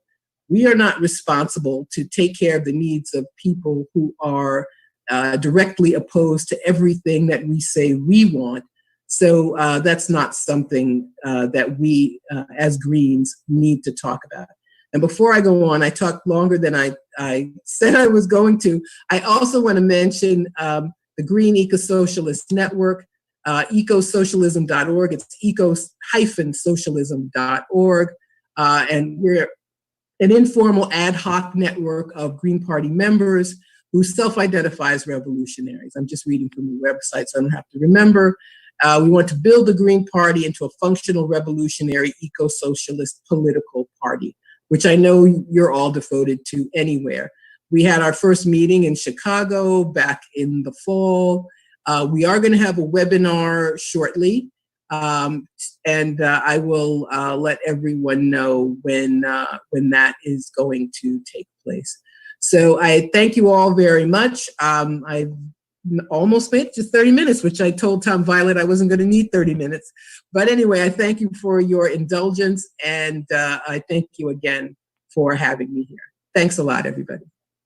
Thank you, Margaret. You're always welcome here to hang, to attend any meetings and speak whenever anything comes to mind that we need to address. And part of our goals this year, again, yes, we want to reinvigorate everybody, build our caucuses out, our Latinx, our Black caucus, our Lavender caucus. We're going to start growing. We do hear the narratives from 2016 and the fallout, and even Dr. Joe Stein decided to run those recount efforts to try to show the irregularities on voting, because it seemed like there was some polls that came out and results should have been better than what they were, and there wasn't the right. When they try to proceed in these key pivotal states, as people like to say, to ask for a recount, then money came into play, and they raised millions of dollars of money, and more money had to be raised, and they basically shut them out. She did have success in Pennsylvania, and they were supposed to change the voting machines there, and then sadly, just 2 days ago, they shot that down, saying that they're going to allow that machine or that software manufacturer that machine to still allow to conduct this year's election, which is sad. So hopefully that still won't die. There'll still be recount efforts and initiatives put through by Greens to try to change the way the system is. We definitely need ranked choice voting. We've got some allies in other states that have been behind the movement, and we are partnering to form a ranked choice voting group in New Jersey, Voter Choice New Jersey, and that will be our coalition to try to get ranked choice voting here. Fair Vote's been around for a while, and so is Common Cause, but we want to kind of start our own grassroots coalition amongst us activists in New Jersey. So stay tuned. There'll be more info from us in the coming weeks on that. Now, what we're going to do is we're going to turn to Madelyn Hoffman, who's going to update us. Madelyn ran for Senate in 2018. and had over 25,000 votes. So obviously this time around, we're going to try to just blow the ceiling off this time as Madelyn's running against Cory Booker. And she will be on the ballot in November as long as everybody goes online to her website and check out her campaign petition, because we need to get 800 valid signatures submitted. So that means we need to try to get anywhere between 1,000 to 1,600 in case there's any duplicates or any challengers. So we're definitely going to need everybody's help. So anybody watching a stream, make sure you check out Madelyn's site. Madelyn, take it away. Okay, and Craig, how long do you want me to speak for? You want to go for till 3? At least that. I may wind up going a little bit longer, but I'll try to keep my remarks brief. Okay, so I'm really excited about this year's convention and about this year's campaign for U.S. Senate, despite the fact that we're campaigning in extremely difficult and unusual circumstances. When I signed up last year to run again for U.S. Senate, I had we had no idea that this is what we were going to be facing. So it creates some new challenges, but some new opportunities as well. I want to give you a little bit of background, since a couple of people have mentioned Ralph Nader and also Earl Gray. I was involved, and Steve Welser too, who's on this call. My involvement as a candidate with the Greens began way back in 1996 when Steve Welser and the Greens of New Jersey invited me to run for president. It was because they weren't sure if Ralph Nader was going to actually run for office in New Jersey. That was a campaign or an election where he was drafted state by state. So I got a letter in my mailbox from Steve Welser and the Greens asking me if I wanted to run for president. This was going back now more than 20 years, 24 years ago. And after I picked myself up off the floor, I thought about it. See, I had been working with a grassroots environmental organization. 1983 to 1998 was the time that I worked with them. And I worked with hundreds of groups around New Jersey who were concerned about toxic chemical pollution in their communities. So it was a natural link, I guess, back in 1996 to ask if I wanted to run for president. And I was considering it, but felt, not qualified to do so. And then about 2 weeks later, I get another letter in my mailbox. And this one says, "Oh, sorry, Ralph Nader is going to run for president of the United States in New Jersey, so we don't need you." And I thought, oh, easy come, easy go. And then it continued with, "Do you want to be our favorite daughter candidate for vice president in New Jersey?" And I said, that one was a lot easier to take. I felt a lot more qualified for that. And I accepted that year to be Ralph Nader's vice presidential running mate here in New Jersey. And we did very well. And I just wanted to say two things about one thing that Ralph Nader said back then that I've repeated many times ever since. And that is, he said, if you keep voting for the lesser of two evils, you're going to continue to get evil, and the candidate's going to get lesser and lesser. He said that in 1996. 20 years later, who was elected to the United States? And if the people in the Democratic Party have their way, who's going to be elected in 2020? We keep going down this path of thinking we have to vote for the lesser of two evils, and we truly are getting lesser and lesser and more evil as we go. And so this is where the Green Party comes in. And Margaret, thank you for all the words that everything you said. I wasn't sure whether to invite you to be my campaign manager, my policy director, because you spoke about so many things that this campaign is committed to and so many things that this campaign wants to do. One of the biggest differences between this campaign and the campaign of the traditional, the one party duopoly, if you will, is that we work with existing grassroots movements. I'm not standing out there on the street corner and saying the country needs to do this, the country needs to do that. I'm walking side by side with people who are already fighting for a change in their lives. And so yesterday, I was one of the people who was part of the May Day caravan in Elizabeth. We did go to the Elizabeth detention center and called for all of the detainees to be released.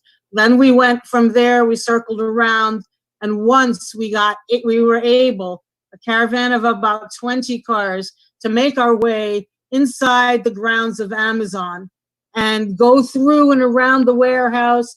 You know, the workers, some of them had thumbs up, some of them had fist bumps. We made it really clear that that those of us as part of this caravan were in solidarity with the Amazon workers. We were in solidarity with the Amazon workers because they don't have personal protective equipment. We're in solidarity with them because they don't have unlimited sick pay. We're in solidarity with them because they're getting a hazard increase in salary from their $15 an hour to $2 an hour for hazard pay. They need a whole lot more than that. And so this was the purpose of going through. The first time we were able to wind our way around through the parked cars and the vans that were getting ready to deliver something. The second time, somebody blocked the entranceway with a car and another person standing next to it, so we couldn't get through. And the third time, the police were there. So we knew that the management of Amazon heard what we had to say and that the workers heard what we had to say.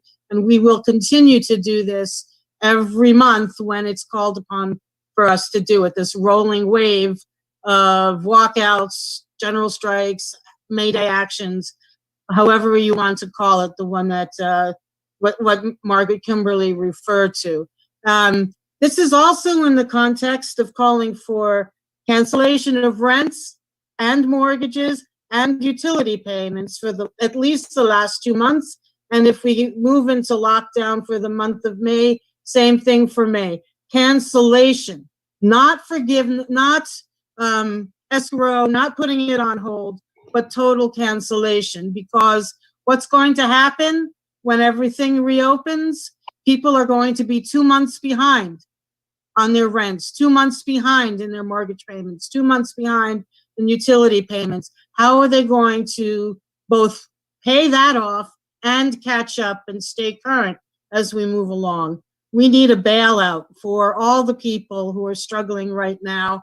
We need universal rent control so that rents don't increase. We need a universal basic income. Bernie Sanders did propose it, but his voice will never, unfortunately, his voice is not welcomed in the Democratic Party. It's really clear.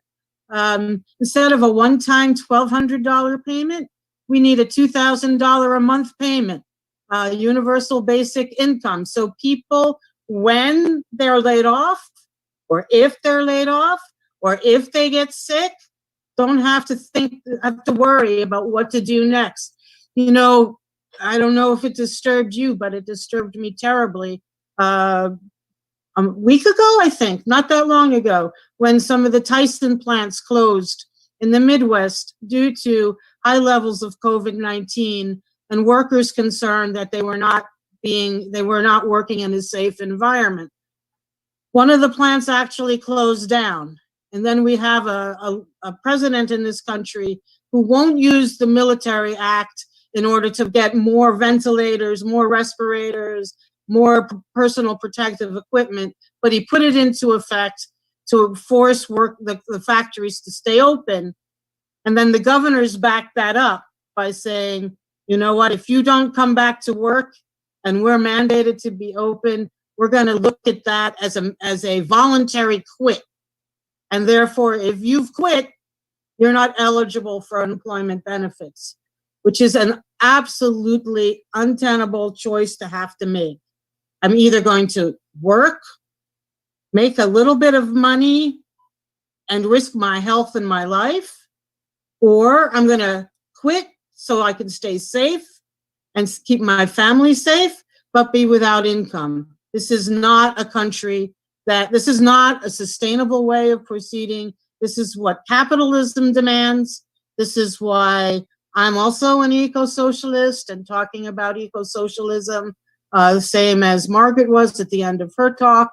And my goodness, how many times did we hear Joe Biden say that improved and expanded Medicare for all, single payer health insurance would not have helped us through this crisis? How many times did he say that and double down and triple down on that? We can't go forward without it, especially, and these times of pandemic have shown us exactly why we can't do it, why we need a better safety net for everyone, why, our lives are just on the edge. We've also seen with the Green Party efforts that Craig referenced to set up mutual aid societies or mutual aid groups. And the one that started us off in the state was organized by two Greens, Teresa Marquila and Renee Shalhoub. And they saw 2 weeks before the shutdown, they saw that there was going to be a real need for people to help each other, real need to provide food and sanitary supplies and health supplies to each other because, hey, so many of us are one paycheck, maybe two paychecks away from going under and not being able to sustain ourselves and our families. And I think they have a couple of hundred families on their list.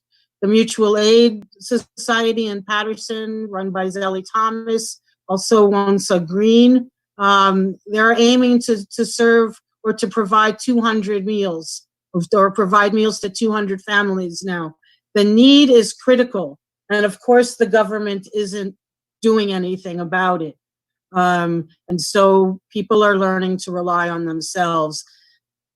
There's a lot of other issues that Margaret mentioned, like the issue of war and U.S. foreign policy. And at the May Day caravan yesterday, we also raised the issue of sanctions and how the U.S. unilaterally is making the lives of people, I think it's 1/4 of the world, 25% to 30% of the world suffer because of our differences or our government's differences with their ideology or the way they want to run their country and the way they want to provide for their people. It was unconscionable before COVID-19. It's criminal now. It's criminal to be denying anybody in the world now access to food or medicine as part of their ability to fight back against the COVID crisis. And instead, this country seems intent on pushing forward. And I, as a candidate, am so much against that, very much against that. And then freeing. This is where the eco-socialist part comes in. If we stop if we cut the military budget by at least 50%, the military budget this year is $740 billion with a B. If we cut it, it's $370 billion also with a B. But if we take that money, we can provide tuition-free rents. We can tuition-free college. Not tuition-free rent. We can provide single-payer healthcare. Provide much more for the people.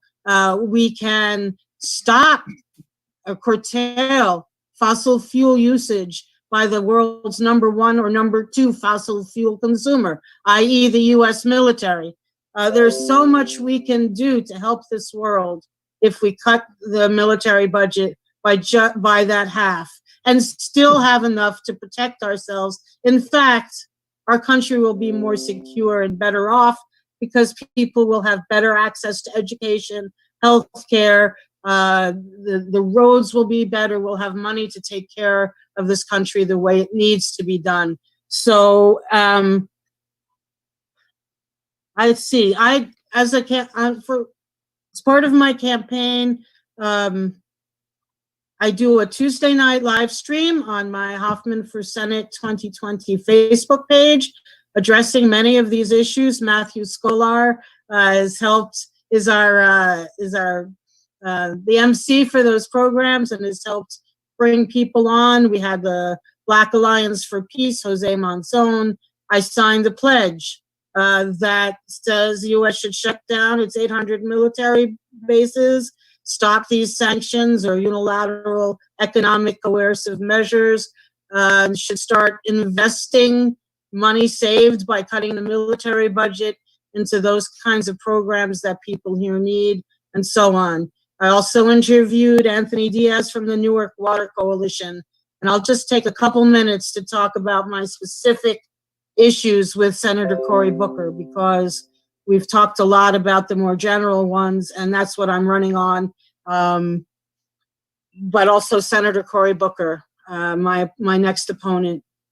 If you talk to people who live in Newark, they'll tell you he changed Newark from relying on its public schools to relying on corporate charter schools, going from a public education to a private corporatized one.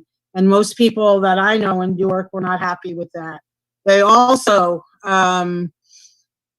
he presided, or he was mayor over a time when the water in Newark was contaminated by lead.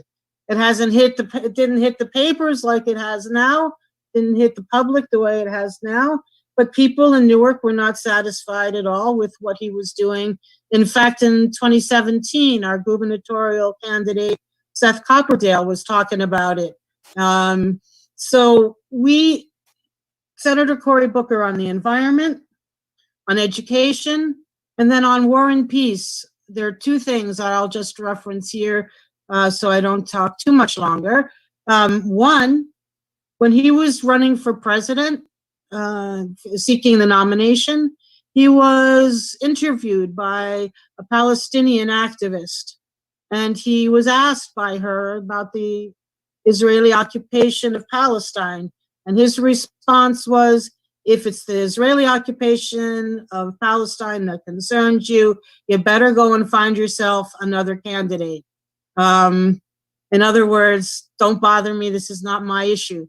It is mine. It's something that I care about deeply. I've visited the West Bank. I'm an activist for human rights, not Palestinian rights only, but human rights. And also on the environment, I was 20 years, I didn't say this because I talked about my environmental track record, but for almost 20 years, I was the director of a nonprofit peace organization.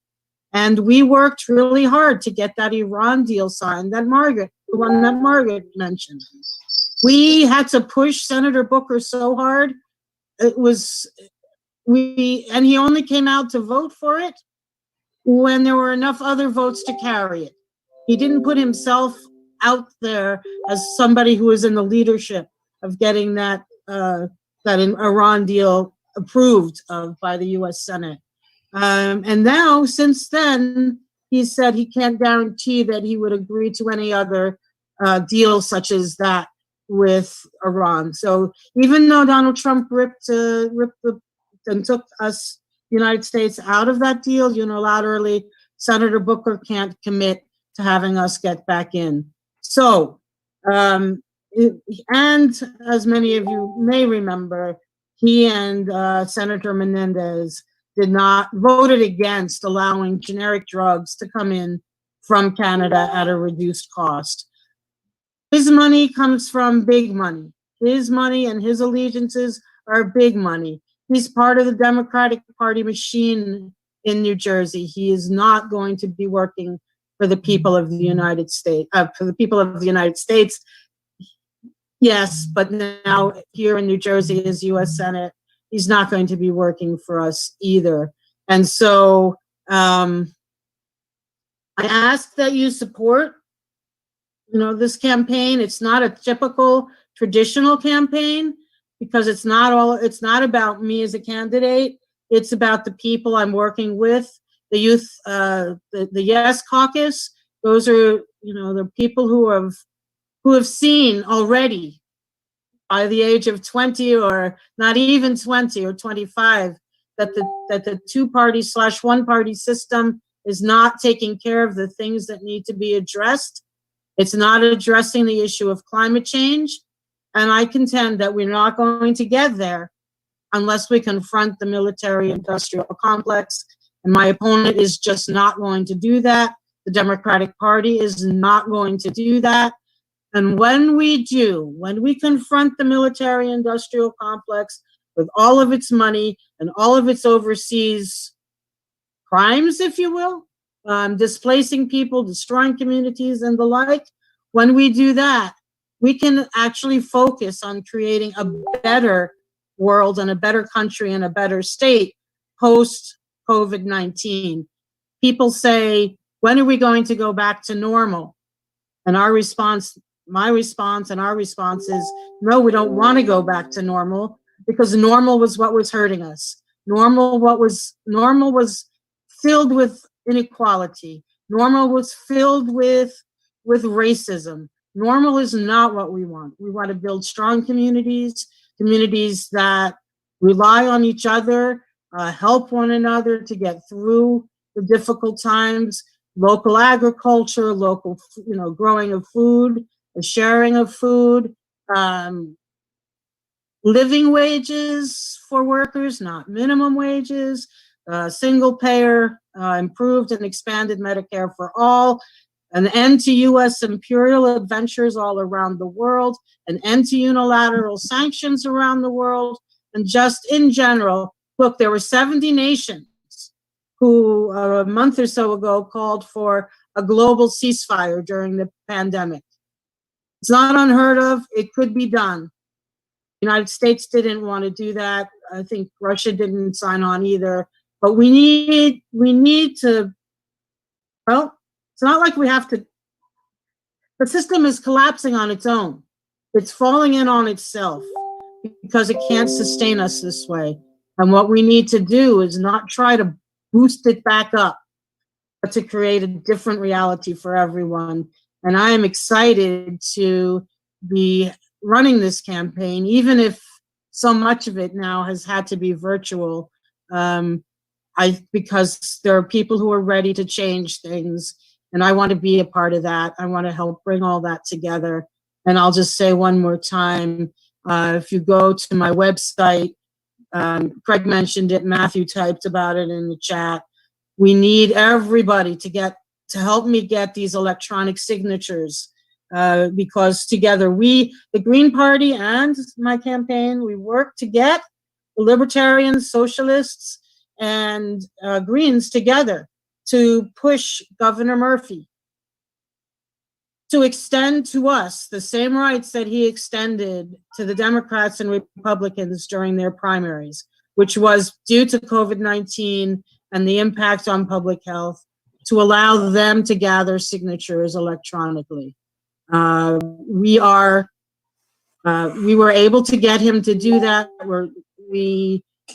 So we need to take advantage of this signature gathering method, this new one. And we got about 75 to 100 signatures in 24 hours. But the only way we do that is for people to contact people they know and say, here's the single page, single signer petition, sign it, please. It means just getting me, it only means that they agree with putting my name on the ballot. It doesn't mean that they have to be a Green. It doesn't mean they have to register Green. Doesn't even mean they have to vote for me on election day. But the important thing is to get my name on the ballot. If they sign somebody else's petition for U.S. Senate, they can't sign mine. But otherwise, it's A-okay. If they're voting age, they should and can sign this petition. HoffmanForSenate.com is where you'll find it. And I want to thank you all for being here. I'm really excited about the energy in this party, the new energy coming from the Yes Caucus and other caucuses. And thank you very much for listening. Thank you, Madeline. very much. Glad you're running again, and hope it's going to be a great campaign again. I know, Craig, you wanted to talk a little bit about your campaign, right? No, actually, Brian's going to just come in for a sec. I want everybody to hold. As soon as Brian's done, what I'm going to do is I'm just going to pull up Madelyn's website so for people that aren't aware what our objective was with Madelyn's campaign real quick. So, Brian, just take it over real quick. And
great. Thanks so much, Brian. Thanks, Heather.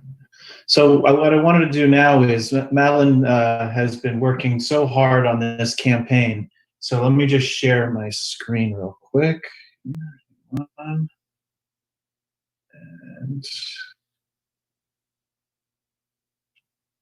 okay, can everybody see that?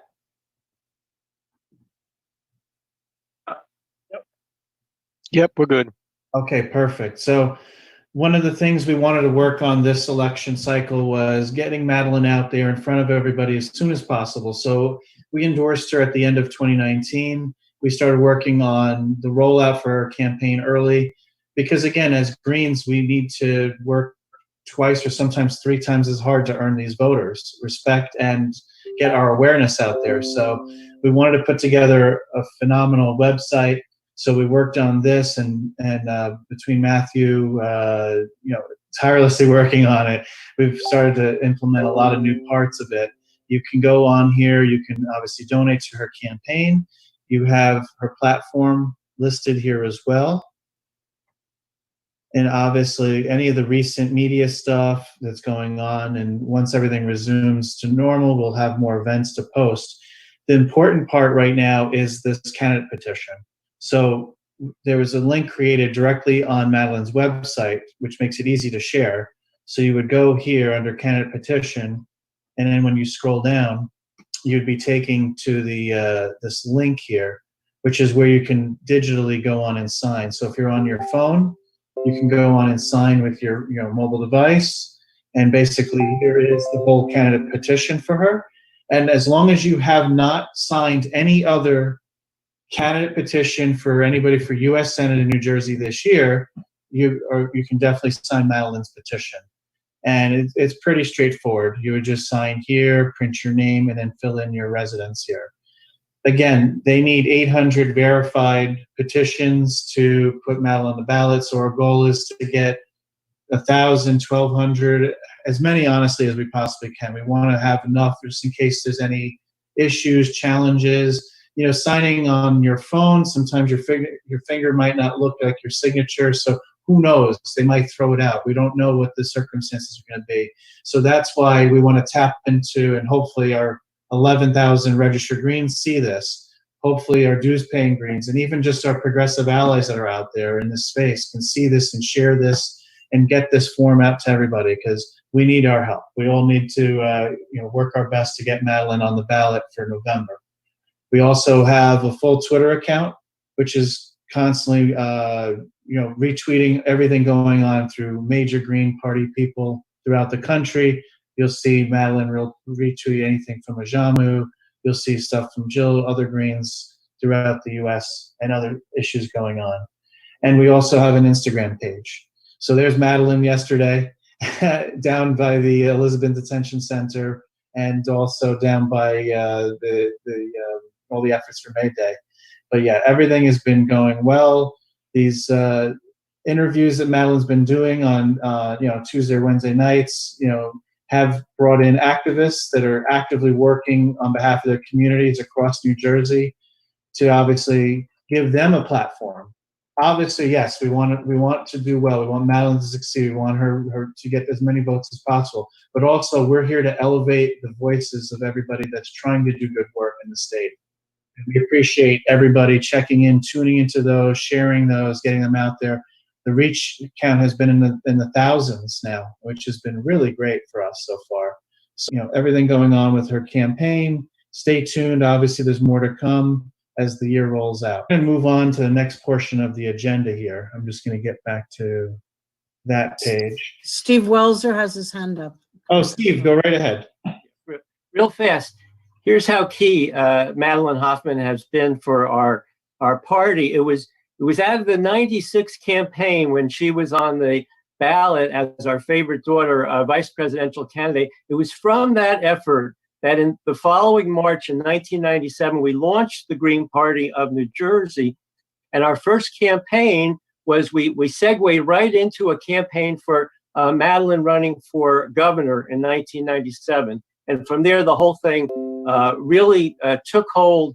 And that was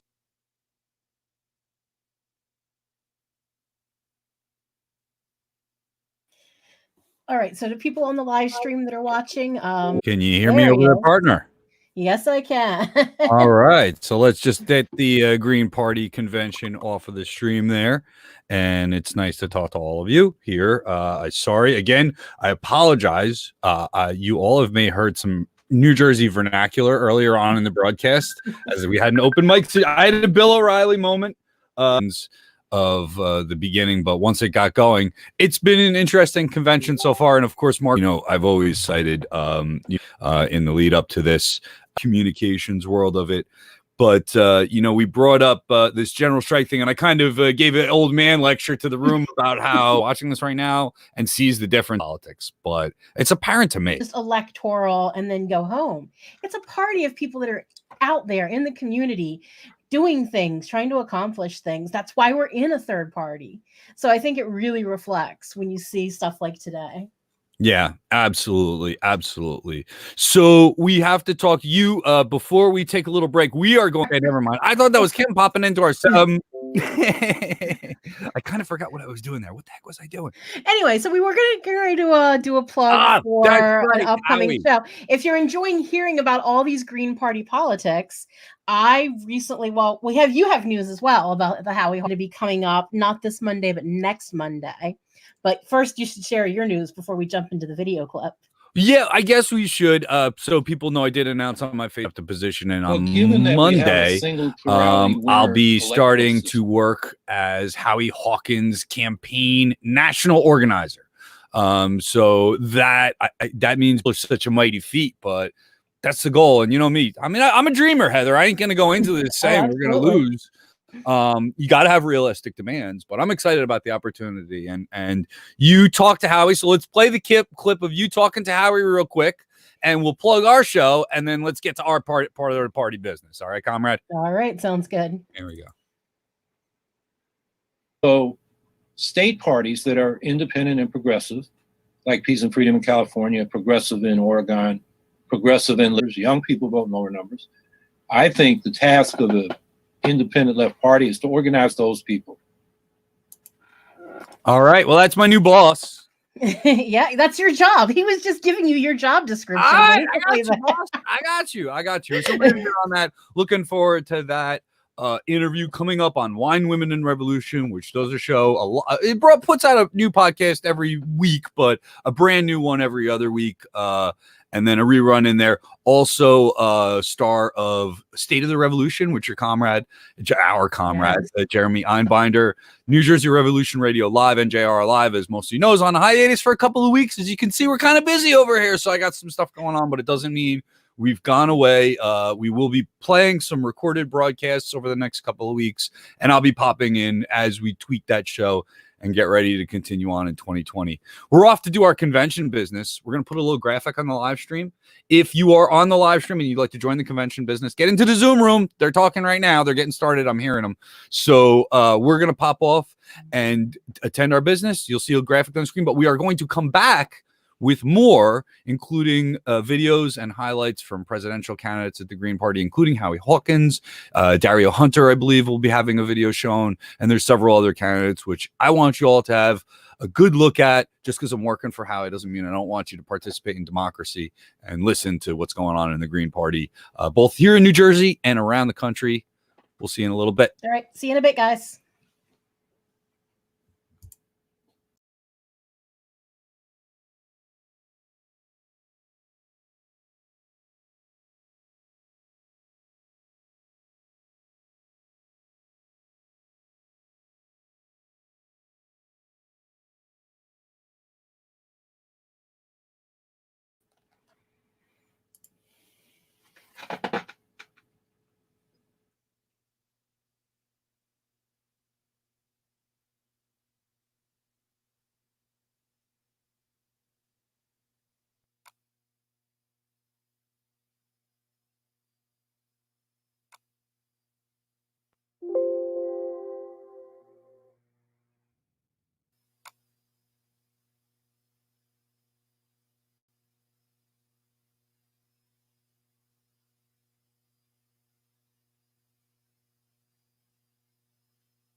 All right.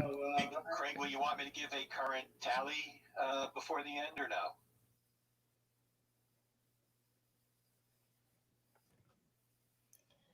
All right, it seems like we're just about done with the party business here to our listeners, so we're going to jump back in just a minute. I can't hear you, Brian. I don't know. You may still be talking to the Zoom room. We just wrapped up our party business for today. Now we're going to be going into that I believe Howie Hawkins, Dario Hunter.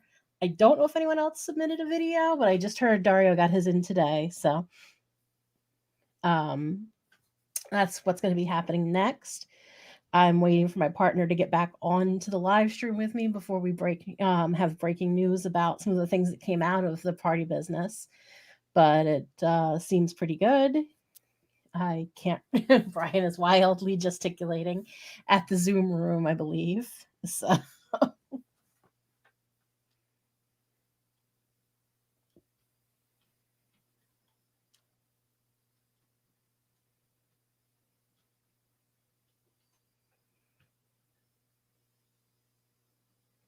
Cannot hear you, Brian.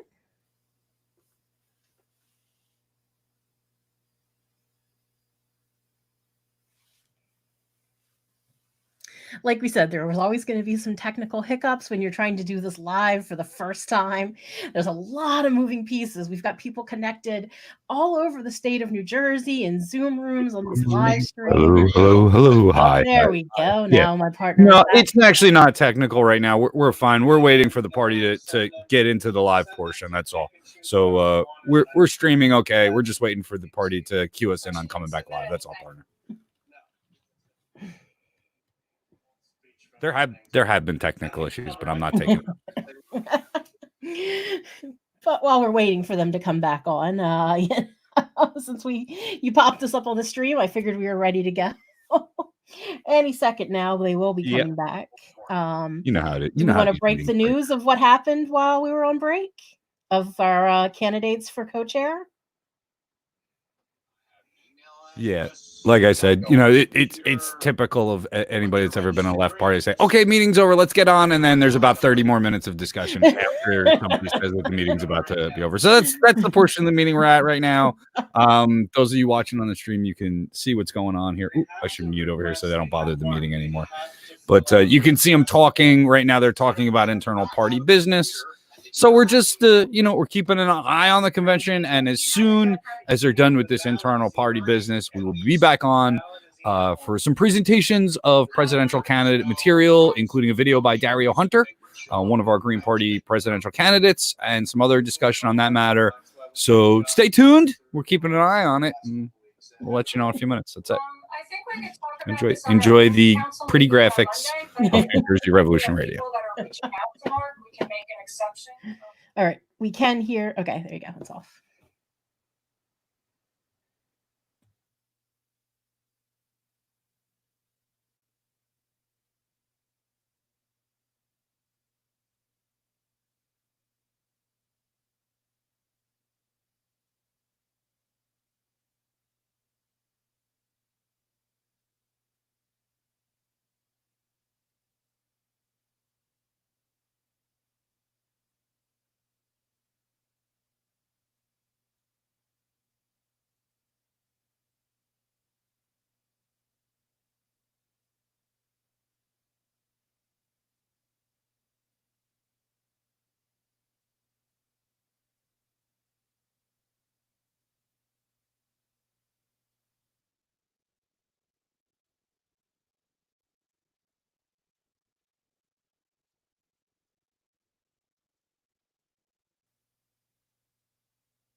Hey, everybody, we are still here. We wound up in a vote. So I see we have a couple of viewers out there. If you're checking out on the streams, Heather is there. You see me, Heather? We're still waiting. Just I don't know if she can hear what's going on, or she's got audio issues as we switch over because we're switching Yeah, back. yeah, from, I can hear you. There she is. Jumping back and forth between. Yeah, the Zoom. yeah. That's what we're all doing. So we wind up getting into a little bit of a voting situation. We apologize for a little bit of the delay in the agenda. But we will come back after this internal business. I want to pop in, make sure my comrades' audio is still working. When we're ready to go, we will be ready to go shortly. Yeah, we promise we'll be back in just a few minutes.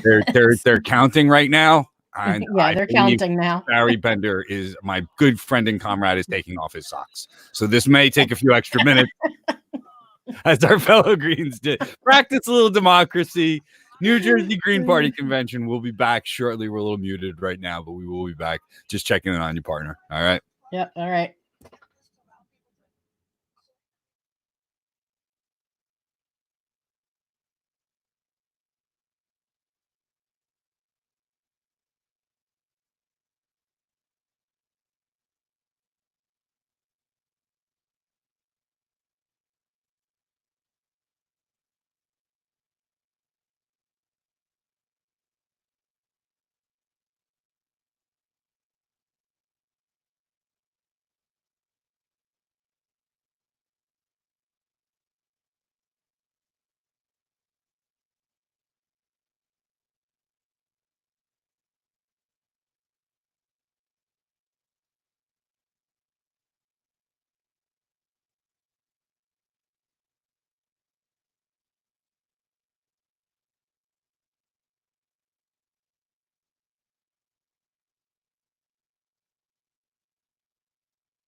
All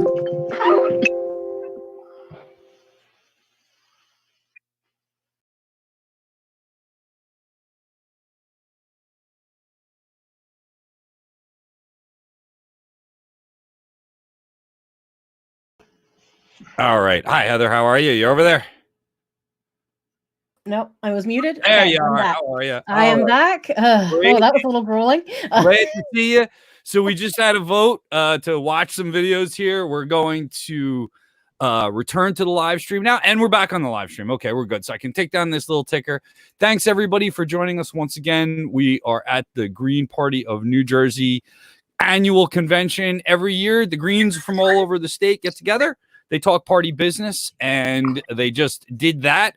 Now we're going to move on to the next portion. Heather, why don't you tell everybody what we're about to do right now to wind up today's festivities?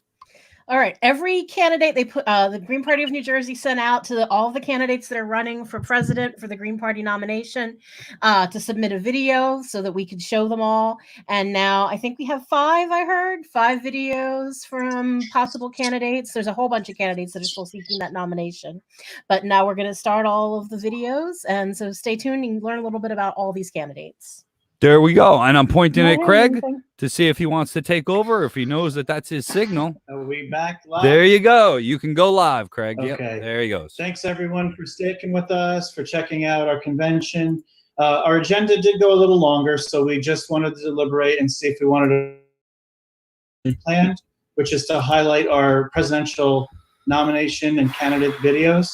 So we had requested, and again, due to the crisis, we had to reach out to all of our potential Green Party presidential nominees, and we requested them to send a video to us to share to the world, to New Jersey, to let everybody know that they're running for office. And we're going to proceed to move forward here. So let me just go. I'm going to share screen, and let's go back here. So everybody can now see we're back on our GPNJ.org website, and under the 2020 Annual Convention and Presidential Nomination tab, if you scroll down, you will You're not sharing screen, man. I'm not. Oh, sorry, guys. I am now sharing screen. So here we are. We're back on gpnj.org under the 2020 Annual Convention tab. You will actually scroll down and you'll start to see the videos. So we're going to play the videos for you that were submitted to us to share for our candidates.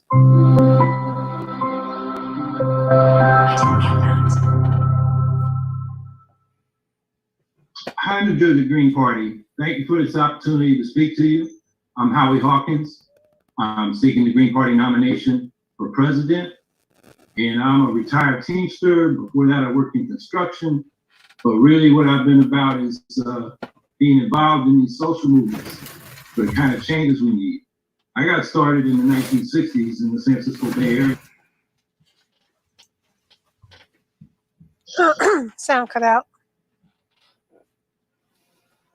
Yep. Independent working class party for participatory democracy, democratic socialism, and ecology. So my first party was the Peace and Freedom Party. Peace in Vietnam, freedom was a civil rights slogan. That was 1968. I supported Dr. Benjamin Spock on the People's Party ticket in 72 and 76. And then Barry Commoner on the Citizens Party, our most prominent environmental scientist at the time, in 1980. In 1984, because I had helped organize the Anti-Nuclear Clamshell Alliance, I was invited to the first National Green Party organizing meeting in St. Paul, Minnesota in August 1984. And my message to that meeting was, we can't build a party out of a presidential campaign. We got to go out and organize local groups and build this thing from the bottom up, starting in local politics. And that's what we proceeded to do for the next dozen years. We organized local green groups all across the country. So by 1996, when Ralph Nader was willing to let us put his name on the ballot for president, for the campaign, we got him on the ballot in over 30 states. And that laid the basis for the 2000 campaign to put the Green Party on the map nationally. So I've been involved ever since that 1984 meeting in the Green Party as an activist, organizer. And the Green Party in New York has run me 3 times for governor. And each time we got enough votes to get a ballot line for the Green Party. In 2014, we got 5% of the vote. Governor Cuomo, who had wanted to run for vote, get ready to run for president, he wanted to get more votes than his father, Mario Cuomo got more than he got 2010, he got less. You had to see what we were talking about to try to get those votes that we had got. So we got a ban on fracking. We got a $15 minimum wage. We got paid family leave. And that shows that we don't have to win the office to have a big impact on these elections. And so that's what we're trying to do in this election. We have two major goals. One is to put green solutions into the national debate and make the whole political system media deal with them. And the other is to build a Green Party. So among the leading issues that I am raising are three life or death issues: climate, inequality, and the new nuclear arms race. To deal with the climate crisis, I'm calling for an eco-socialist Green New Deal. I was the first candidate in this country to run on a Green New Deal in 2010, running for governor of New York. And what we're calling for, and why we call it the eco-socialist Green New Deal, is we need to take over the energy, transportation sectors and have a big public sector in manufacturing so we can transform this economy to zero to negative greenhouse gas emissions and 100% clean energy by 2030. Because that's what the climate science and the carbon budgets the scientists have produced say rich countries like the United States need to do if we're going to avoid a real climate catastrophe. So that's how we want to address the climate crisis. Inequality, I say, is a life and death issue because inequality is killing us. Working class life expectancies are declining. We now have a 20-year life expectancy gap between our richest and poorest counties. They call them deaths of despair. So we call for an economic bill of rights to end poverty and economic despair. So that includes the right to a job for everybody willing and able to work, a guaranteed income above the poverty line built into the tax structure, housing for all, affordable housing for all, through an expansion of public housing and universal rent control to stop the evictions that have created hundreds of thousands of homeless people, over 500,000 right now on the streets right now. We want comprehensive health care for everybody, Medicare for all, single public payer providing all medically necessary services. And I want to build that out from national health insurance, which would do that, to a national health service where the hospitals and clinics are publicly owned.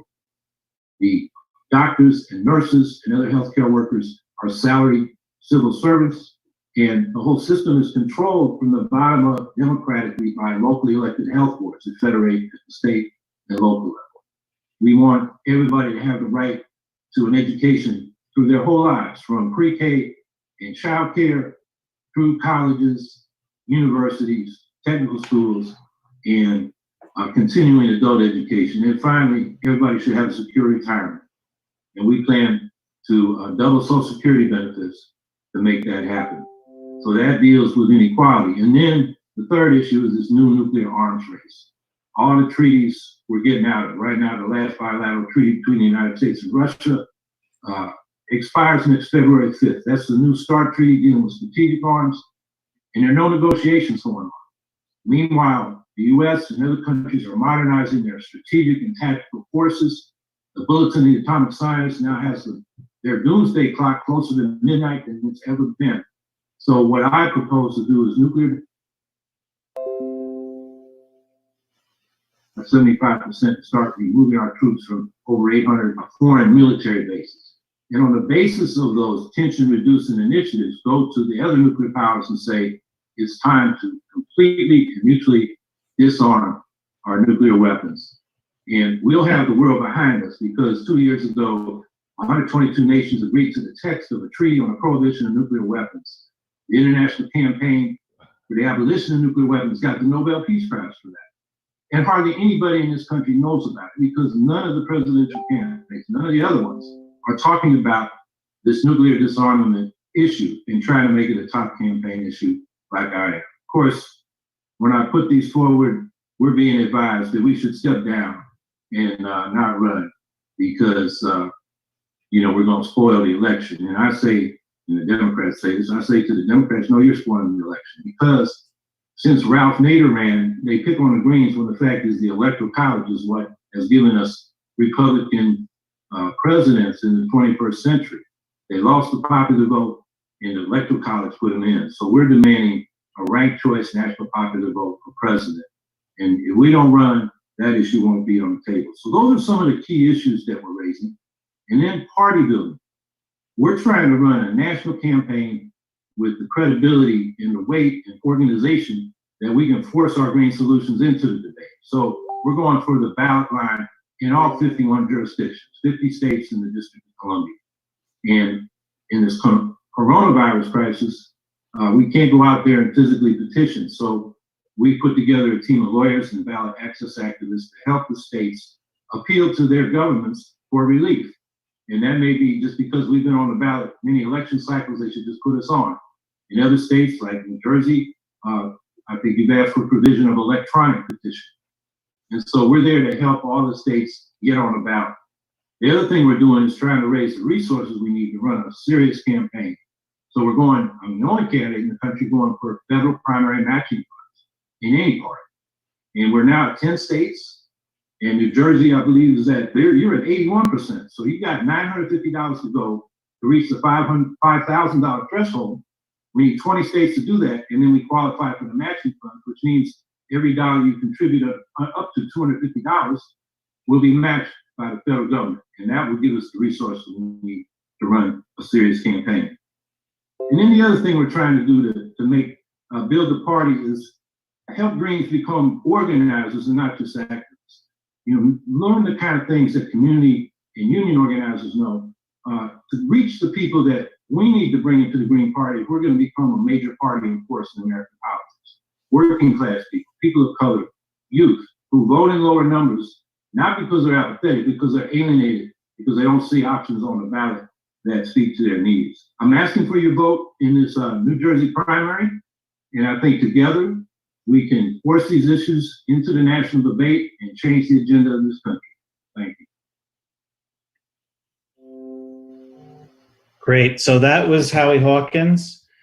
And basically what's going on with the Green Party primary. There were certain criteria that candidates had to fulfill to be an officially recognized Green Party candidate for 2020. So Howie Hawkins, Dario Hunter, and David Rold were the three that had qualified through their criteria. There are other Greens that have decided to run for president. Obviously, they're not fully recognized, but we still give them the respect, and we also invited them to send out their videos to us as well. So Dario Hunter had sent the video in, and I'm going to play Dario Hunter's video now for us. I'm Dario Hunter, candidate for the Green Party presidential nomination, and I'd like to thank the Green Party New Jersey for the opportunity to speak to its members.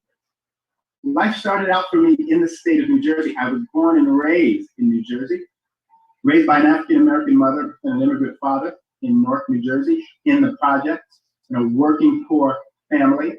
And that struggle informed my personal choice to engage in education as a way of seeing myself out of the struggle around me. And I was lucky to be able to work my way through Princeton with 3 law degrees. Many have not had the same good fortune. And that informs my activism in education. It has informed my service as a former member of the Youngstown, Ohio Board of Education. I'm the only candidate in this race who was a former elected official. And in my time in that office, I fought a nasty state takeover, not unlike the takeovers experienced in New Jersey, some of which went on for decades. There was an effort to take away choice and voice away from parents, from community, from the students themselves, and give it an effect to corporations who swooped in like vultures to make profit off of students' educational misery. And I understood in that fight that this is truly a national issue.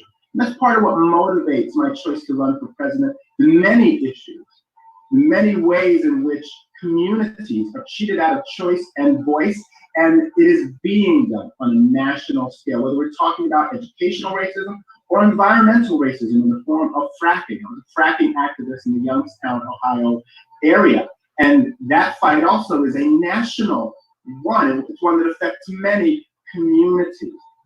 And so the focus point of our campaign is ensuring that we are a voice for the voiceless and that we are a people-centered campaign for what aspires to be a people-centered administration. Now, there's some clear distinctions between our campaign and other campaigns.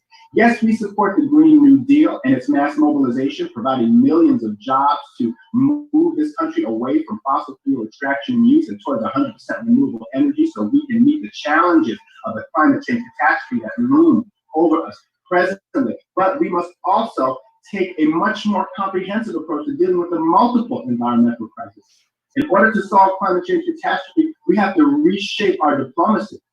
We have to be able to work with countries we have been trained to hate, but which are at the top of the carbon emissions list, countries like Russia, countries like China, a country that has a massive amount of carbon emissions outsourced to it by the Western world. We must work together to solve this climate change issue. We must also deal with plastic pollution and its effect upon CO2 emissions from cradle to grave. We must deal with the issue of peak meat and ensure we reach peak meat by 2030, handling the effects of big ag, agriculture, the agricultural industry upon climate change. And we must deal with phosphorus and nitrogen pollution as well. This is all under our more comprehensive plan, the Green Path Forward. Our campaign also advances a platform plan called the People of Color Bill of Rights, which understands the gap between the rights we say we have on the books and the real world experience of minorities, of people of color in this country. And it deals with everything from educational and environmental racism to redlining in our communities, the barriers put up by the banking and finance industry. It moves us towards reparations now, while also dealing with the issues related to a lack of recognition of the sovereignty of indigenous nations and the need for a reparative process with indigenous peoples. It deals with the immigration abuses in our country, the unconscionable children in cages circumstance, and calls for the abolition of ICE.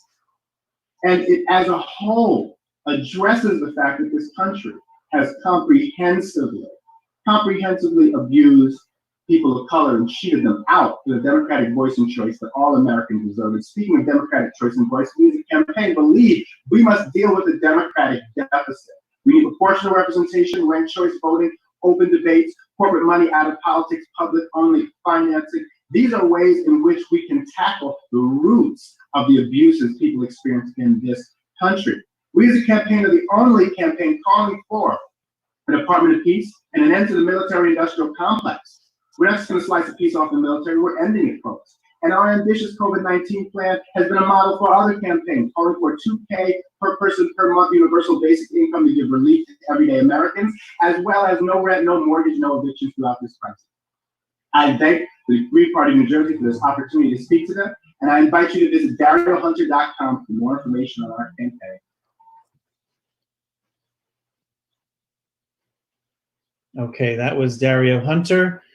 I'm going to scroll down. So David Rold had appeared at a state meeting recently for us. He didn't submit a formal video, but we do have that embedded on our website. So anybody who's interested in his campaign can go to gpnj.org and check out his video from when he spoke to us at our state meeting. Also, we have one of our other declared candidates is Sednam Kanamo Kristen Wafasi-Kure. She also attended and spoke to us. Her portion of that video is also embedded on our GPNJ sites. We have Kent Mesplay. He's another candidate that had submitted one of his videos to us. So let me share that now.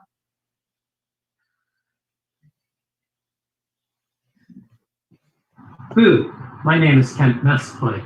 I'm a Green running for U.S. President on state ballots where available and as a write-in candidate. Basic physical security is my main issue, starting with emergency preparedness and extending into self-reliance and sustainability. The basics apply to everyone: water, food, shelter, energy, medicine. I run to help us all be better prepared, to help transform society to be less violent and to learn to live within its means, to help Indigenous people survive the rest of us as they continue to struggle to live within their means. I also run to help grow, nationally and worldwide, the Green Party, the party that will help us manage our planet more wisely, that will usher in an era of international cooperation so that we can work together as one human family in the face of the World War III of our time, climate chaos. You see, we don't need an orange antichrist spiraling us down into thermonuclear death before things can get better. World War III is upon us already. I'm not the first one to say this. Back in 2001, former UN weapons inspector Hans Blix referred to climate change as the World War III of our time. Climate chaos is evident in the disconnect between humanity and the earth. Discord and imbalance are also behind the sixth great mass extinction, which we are in and can no longer ignore. Now, let's step back from the deathly serious stuff for a moment. A lot of people are disgusted with our political system and would like to shake things up a bit. What are you going to do? 4 out of 10 people don't bother to vote because, well, they know better. So what I'd like you to do is help me run an experiment. Flip your non-vote green. Dissent with Kent. Our party must quickly. The spoiler trope is being rolled out once again, even before the general election. We need to punch through now by emphasizing the security implications of climate chaos. I want the Green Party to be identified with emergency preparedness, and I remind the listener to have on hand at least 10 gallons of potable water for every member of your household. We also need to be growing food everywhere. Food prices are expected to skyrocket. We should get ready.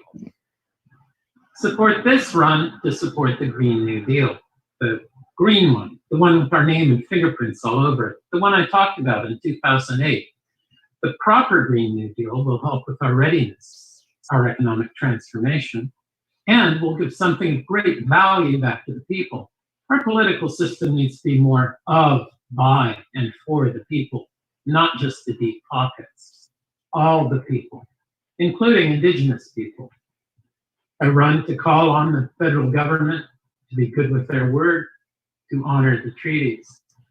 I also run to help point the way forward for our general culture and to remind the dominant system that we are all connected to the web of life.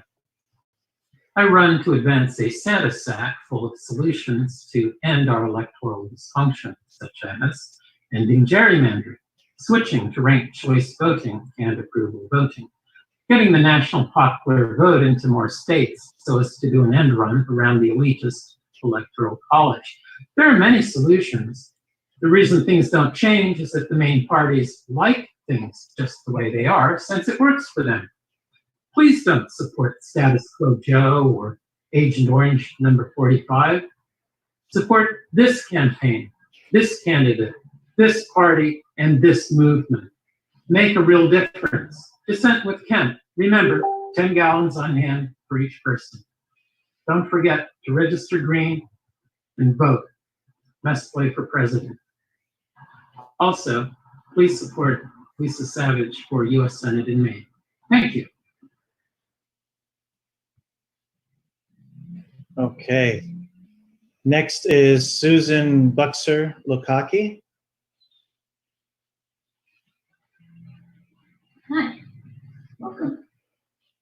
Here's my stuff. You're in my kitchen. My name is Susan Buxer-Lukaki, and that's Susan Buxer-Lukaki with a hyphen. I'm running for president of the United States with the Green Party. Thanks for having me. Nice to be here. So I'm dressed like a suffragette. This is what women were wearing when they were marching for women's rights 100 years ago. And I'm celebrating because it is our 100-year anniversary year of women's rights to vote, of the passing of the 19th Amendment and having it go into effect. So congratulations for this woman. You get to vote. And thank you, gentlemen.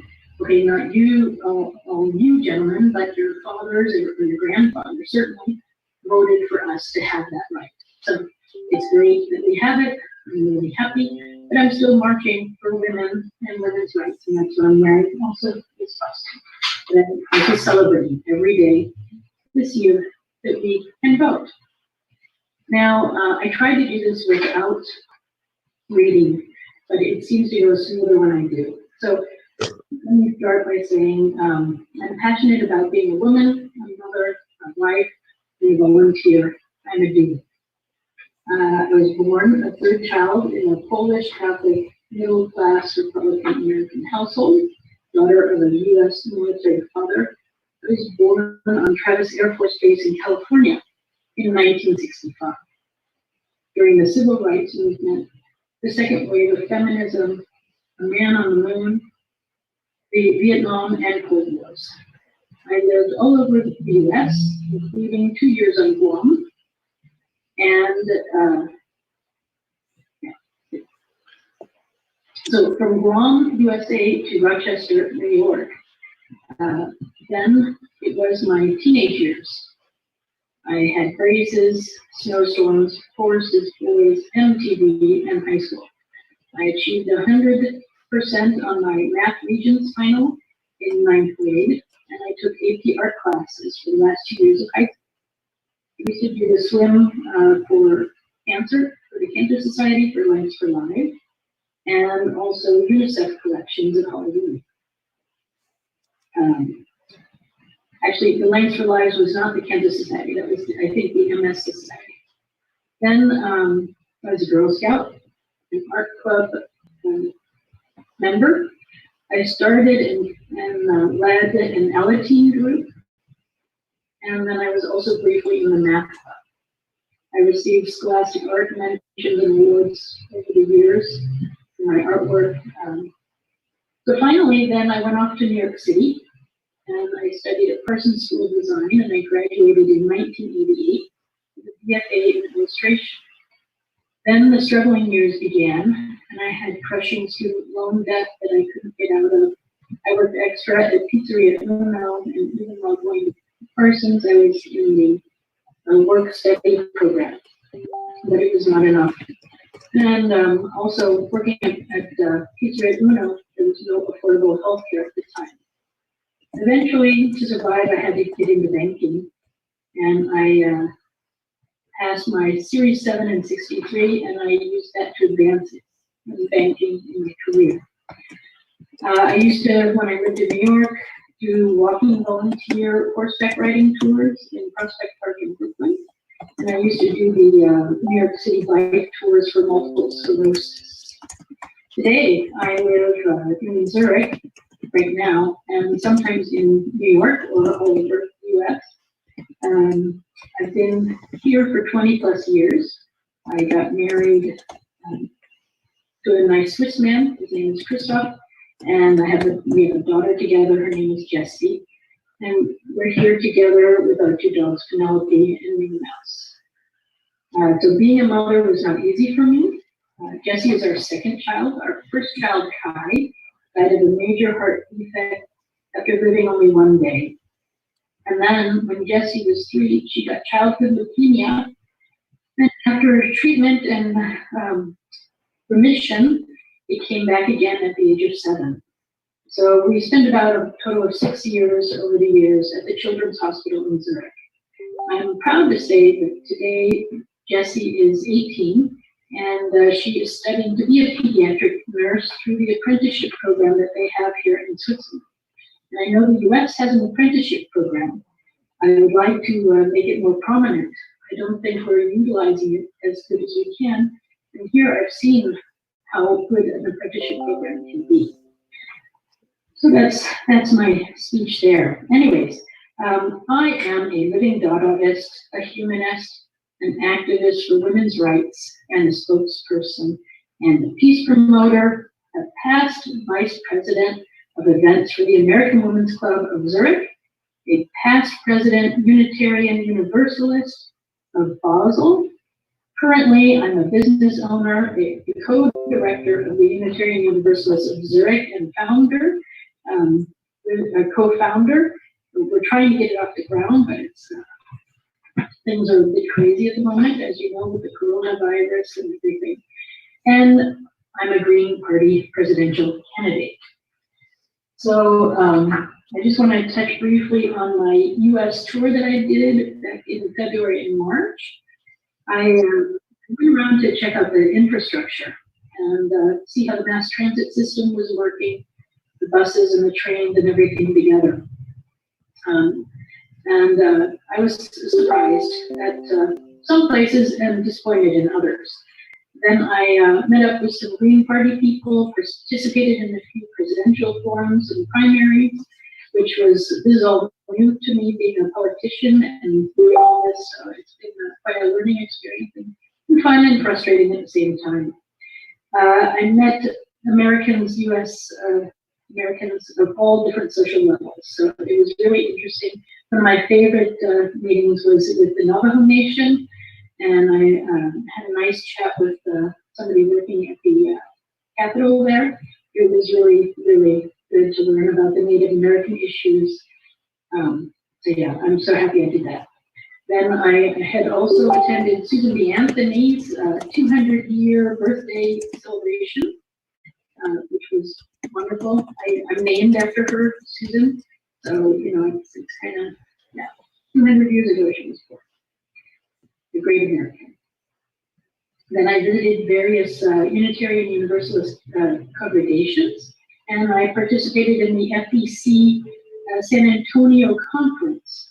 I also was at the NBA All-Star Weekend in Chicago, where I went to the Equality Lounge, which is a great organization that hosts a lot of speakers and interesting events for that has a focus on equality, bringing men and women to an equal level. They're doing good stuff. I really had a great time. Earlier this year, I was also in Davos, Switzerland, at the World Economic Forum, where again, I went to various things to hear what the world is talking about, the main issues, and I attended something called Interfaith Alliance, a Polish House, again, the Equality Lounge was there, and something called Casting Week. So that's sort of what I was doing earlier this year. Then you want to know maybe what I'm sort of interested in.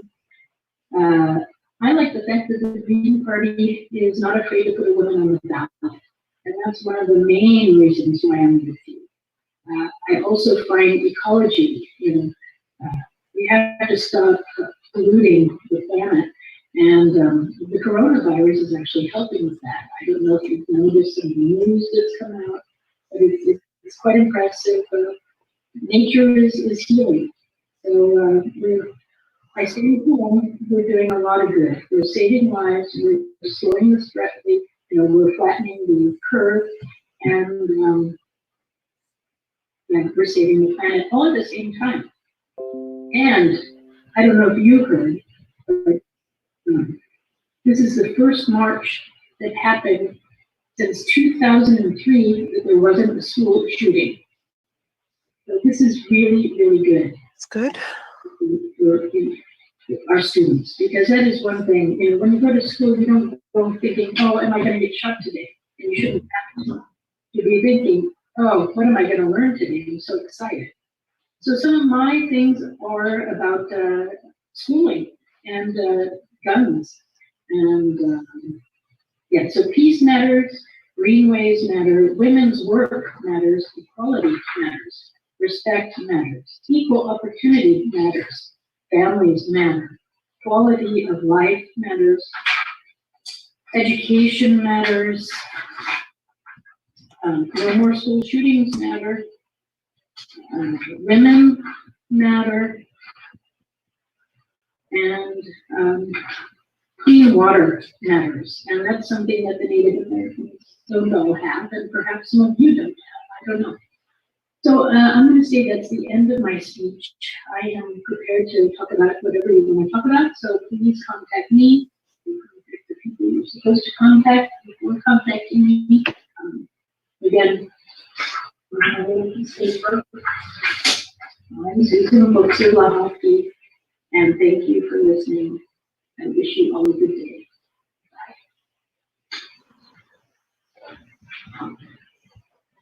Okay, we have one more video from Dennis Lambert. There's another candidate, Chad Wilson, who didn't send a video. If he does send something over, I will have it uploaded to gpnj.org. So here is Dennis Lambert. Hello, New Jersey Green Party. I'm Dennis Lambert, and I'm running for president. I have a podcast. I'm Dennis Lambert, and I'm running for president. It's available on most platforms. My website is www.dlpotus2020.com, and my Twitter is dlpotus2020.com, as well as my Facebook, dlpotus2020.com. I'm going to start off with talking about my platform. First off, I have a universal health care, expanded Medicare for All program that definitely addresses the problem that we're facing with the coronavirus. We would focus not only on preventative care, but as well, we would focus on providing educational opportunities for those who wish to go into the medical field, so they're not burdened with hundreds of thousands of dollars of debt when they get into the medical field.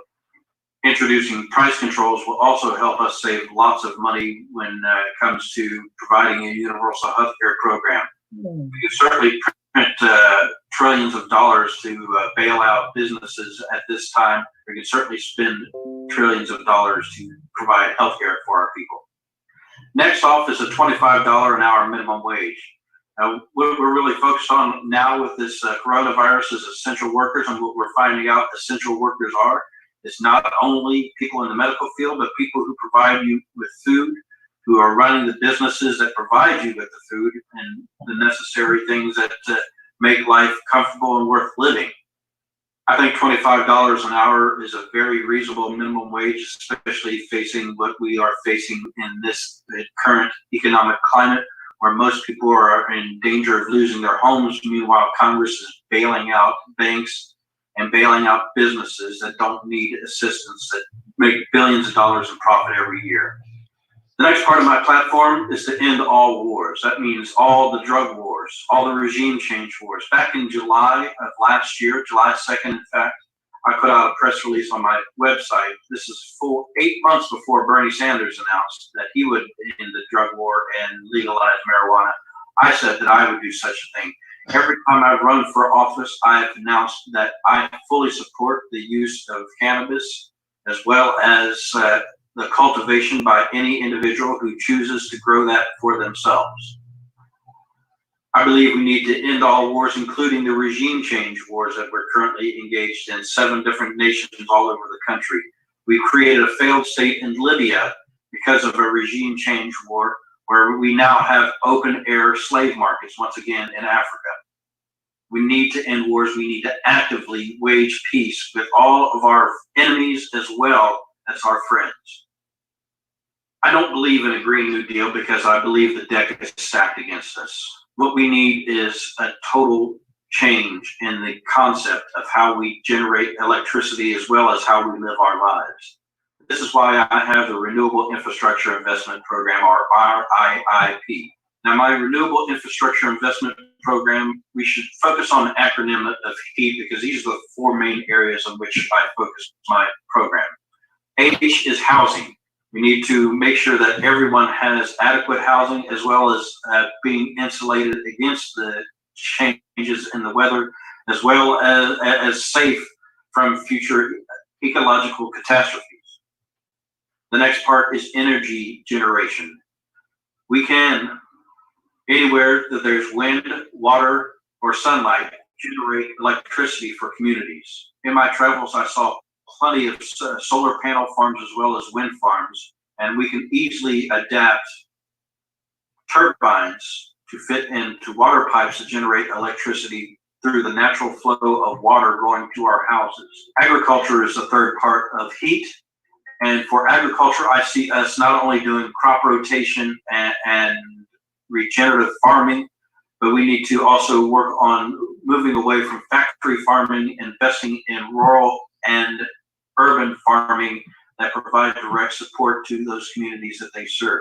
We need to completely get away from industrial farming that pollutes our waterways and our lands, as well as makes it more susceptible to infection and disease through the mass incarceration of animals in small confines. We need more agriculture that is community-based. T is for transportation. I see us investing heavily into infrastructure where we are providing transportation services not only to urban areas, but to rural areas. There's not many transportation services available, as well as providing up to $20,000 to purchase an electric or a hybrid vehicle that is more than 10 years old as our primary transportation. I believe through housing, energy generation, agriculture, and transportation, we can change the way the world is operating, not only economically, but provide a healthier, cleaner, safer communities for all of us. But let's get down to why I am really running. Why I'm really running is because I want the Green Party to actually become a party. We don't have enough people elected to office. Certainly there are, I believe it's 112 people across the country that are serving in different positions as official Green Party elected people, but we need to increase that. We need more people to run every office every time. This is the only way that we become a challenge to the status quo and change the politics away from money interests towards the people. We need to have more Greens running in every office every time. I don't know how many times I can repeat this, but this is the most important part of why I'm running. Nobody would expect me to run for office because I'm a poor person from Appalachia. I want you to get off your asses, New Jersey, and start running for office, whether it's dog catcher, community commissioner, county commissioner, or whatever office that is available. If you're not running and you call yourself a Green, you don't belong in the party. You need to run for office. This is the only way that we can build a serious party and get that 5% nationally that provides us with funding to actually be competitive with the other parties. We need to run for office. The more people that tell us the Green Party can't be running for office or shouldn't be running for office, they need to get out of the way. Every Green, every person who is an elected Green, if you haven't run for a public office, shame on you. You need to run for office. This is the only way that we actually build a true, powerful political party that is a challenge to the status quo, that gets money out of politics, that gets the renewable infrastructure that I've talked about, or the Green New Deal if you want it. This is the only way that we build a consensus and build a party that is a challenge to the status quo. You need to run for office. Run for office, Greens. I'm Dennis Lambert, and I'm running for president. dlpotus2020.com.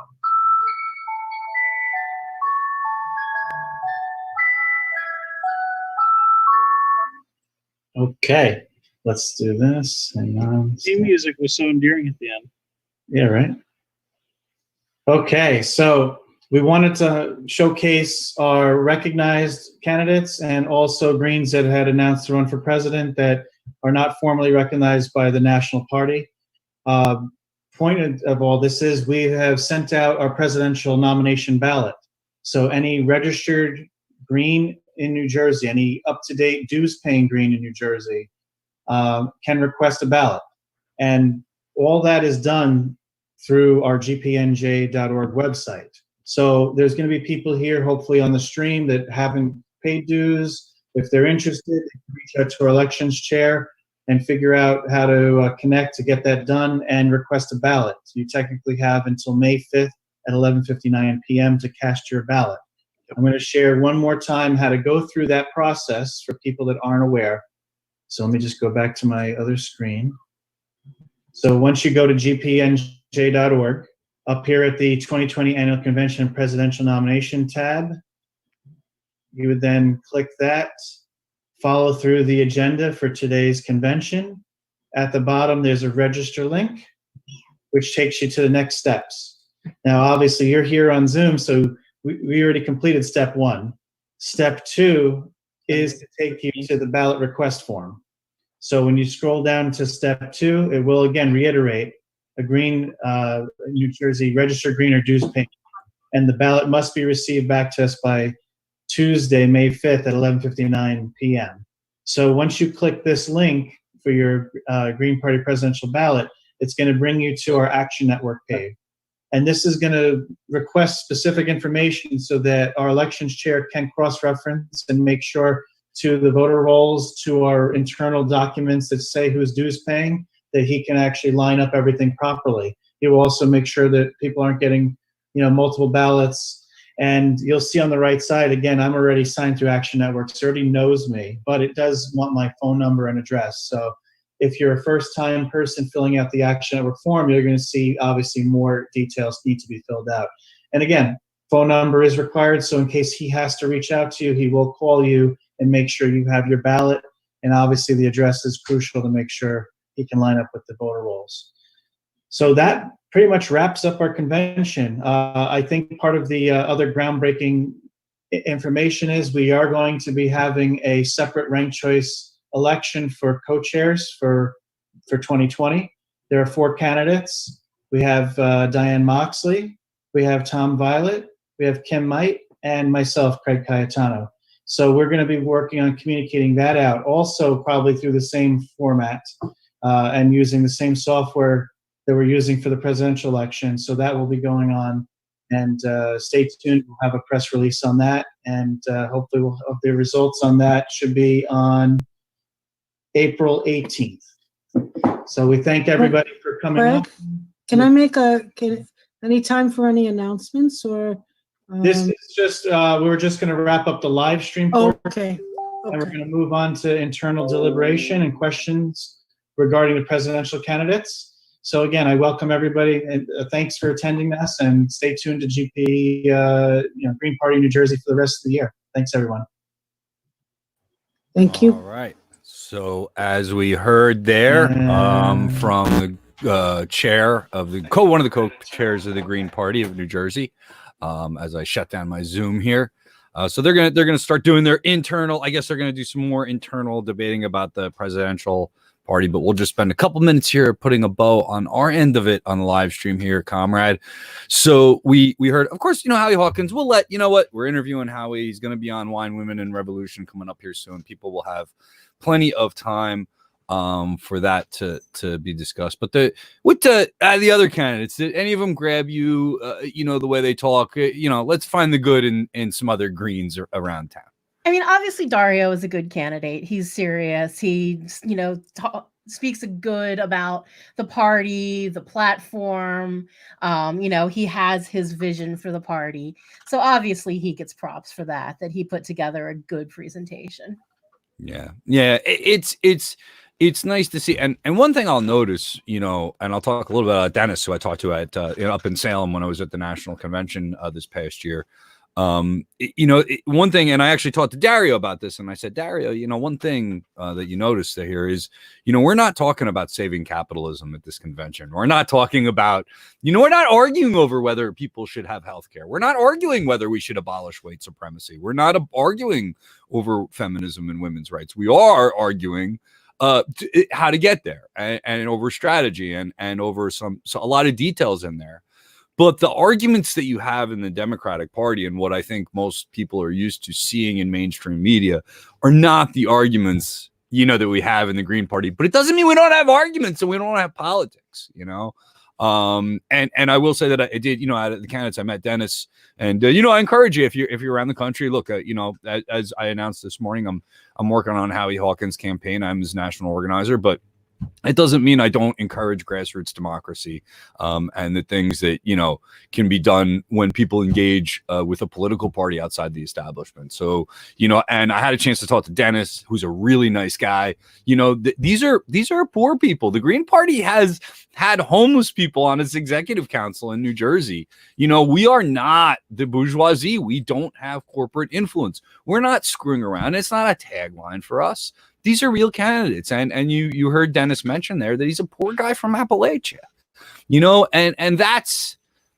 what we need in politics. We need workers. We need poor people. We need people that have been through the system and been through the ringer of the system, not the people that have gotten on top of a system that basically favors, anybody that's me. White guys, get ahead, and everybody else gets scaled down from there, as far as access to our system and privileges. So, right. And I think that just shows that the people that in power with those privileges that are managed to get power under this system don't want to change the system because they're the ones that are benefiting from it. So it's workers, it's, Teamsters, it's homeless people, it's poor people from Appalachia whose voice needs to be heard. And they're not the ones that rise up in the duopoly system. So that's why the Green Party is so important, that we're letting voices of actual people be heard. Yeah, it's different. It's definitely different. And if you're listening, you can see the difference. It's not as well groomed. But that's, to me, that's the appeal of the Green Party. There's room to grow here. We're building something. We're not taking you in and convincing you to vote for Joe Biden or whatever corporate hack or rapist that we put up there for Trump because the excuse is, well, you could support Trump. No, we're genuinely developing different politics here. And that's that's going to take a lot more growth, and we really do hope. I know from the Green Party, from all Green Party members, we hope you check us out. We hope you enjoyed the coverage today. Again, I apologize for some of the open mics and other technical issues. But again, grassroots stuff is not as well polished. But we, with your support, whether you're donating to the Green Party, whether you're donating to New Jersey Revolution Radio, whether you're giving to a local mutual aid group, or whatever you're doing to support things outside the establishment, we appreciate you. We thank you very much for being a part of us. And Heather, I'll give it to you before I do my sign off. Any last words? No, just thank you for being here today. If you want to donate to New Jersey Revolution Radio, just go onto our website, www.njrevolutionradio.com, and click on the donate button. And we appreciate anything you can do. And I'll use my sign-off line of "the future's yours to create." Go out there and create it. Yep. And I have a little bit of music here in the background. That's not the right music, but you know what? I like it, so I'm going to play it anyway. It does. Yeah. This was stuff I was messing around for Poetry 360 night, and it came on. See, I like was it. Looking, yeah. It is nice. It just is like this too. That's why it's on there. Not the right music, but I'll say it smooth in my smooth voice. This is Brian Powers, and I want to thank you for joining us at the Green Party 2020 convention. Stay tuned to New Jersey Revolution Radio Live, Wine, Women, and Revolution, State of the Revolution, and all our other great programming and special events here. www.njrevolutionradio.com. Until I see you the next time around. This is Brian Powers, and I want to remind you that the police can quit their jobs.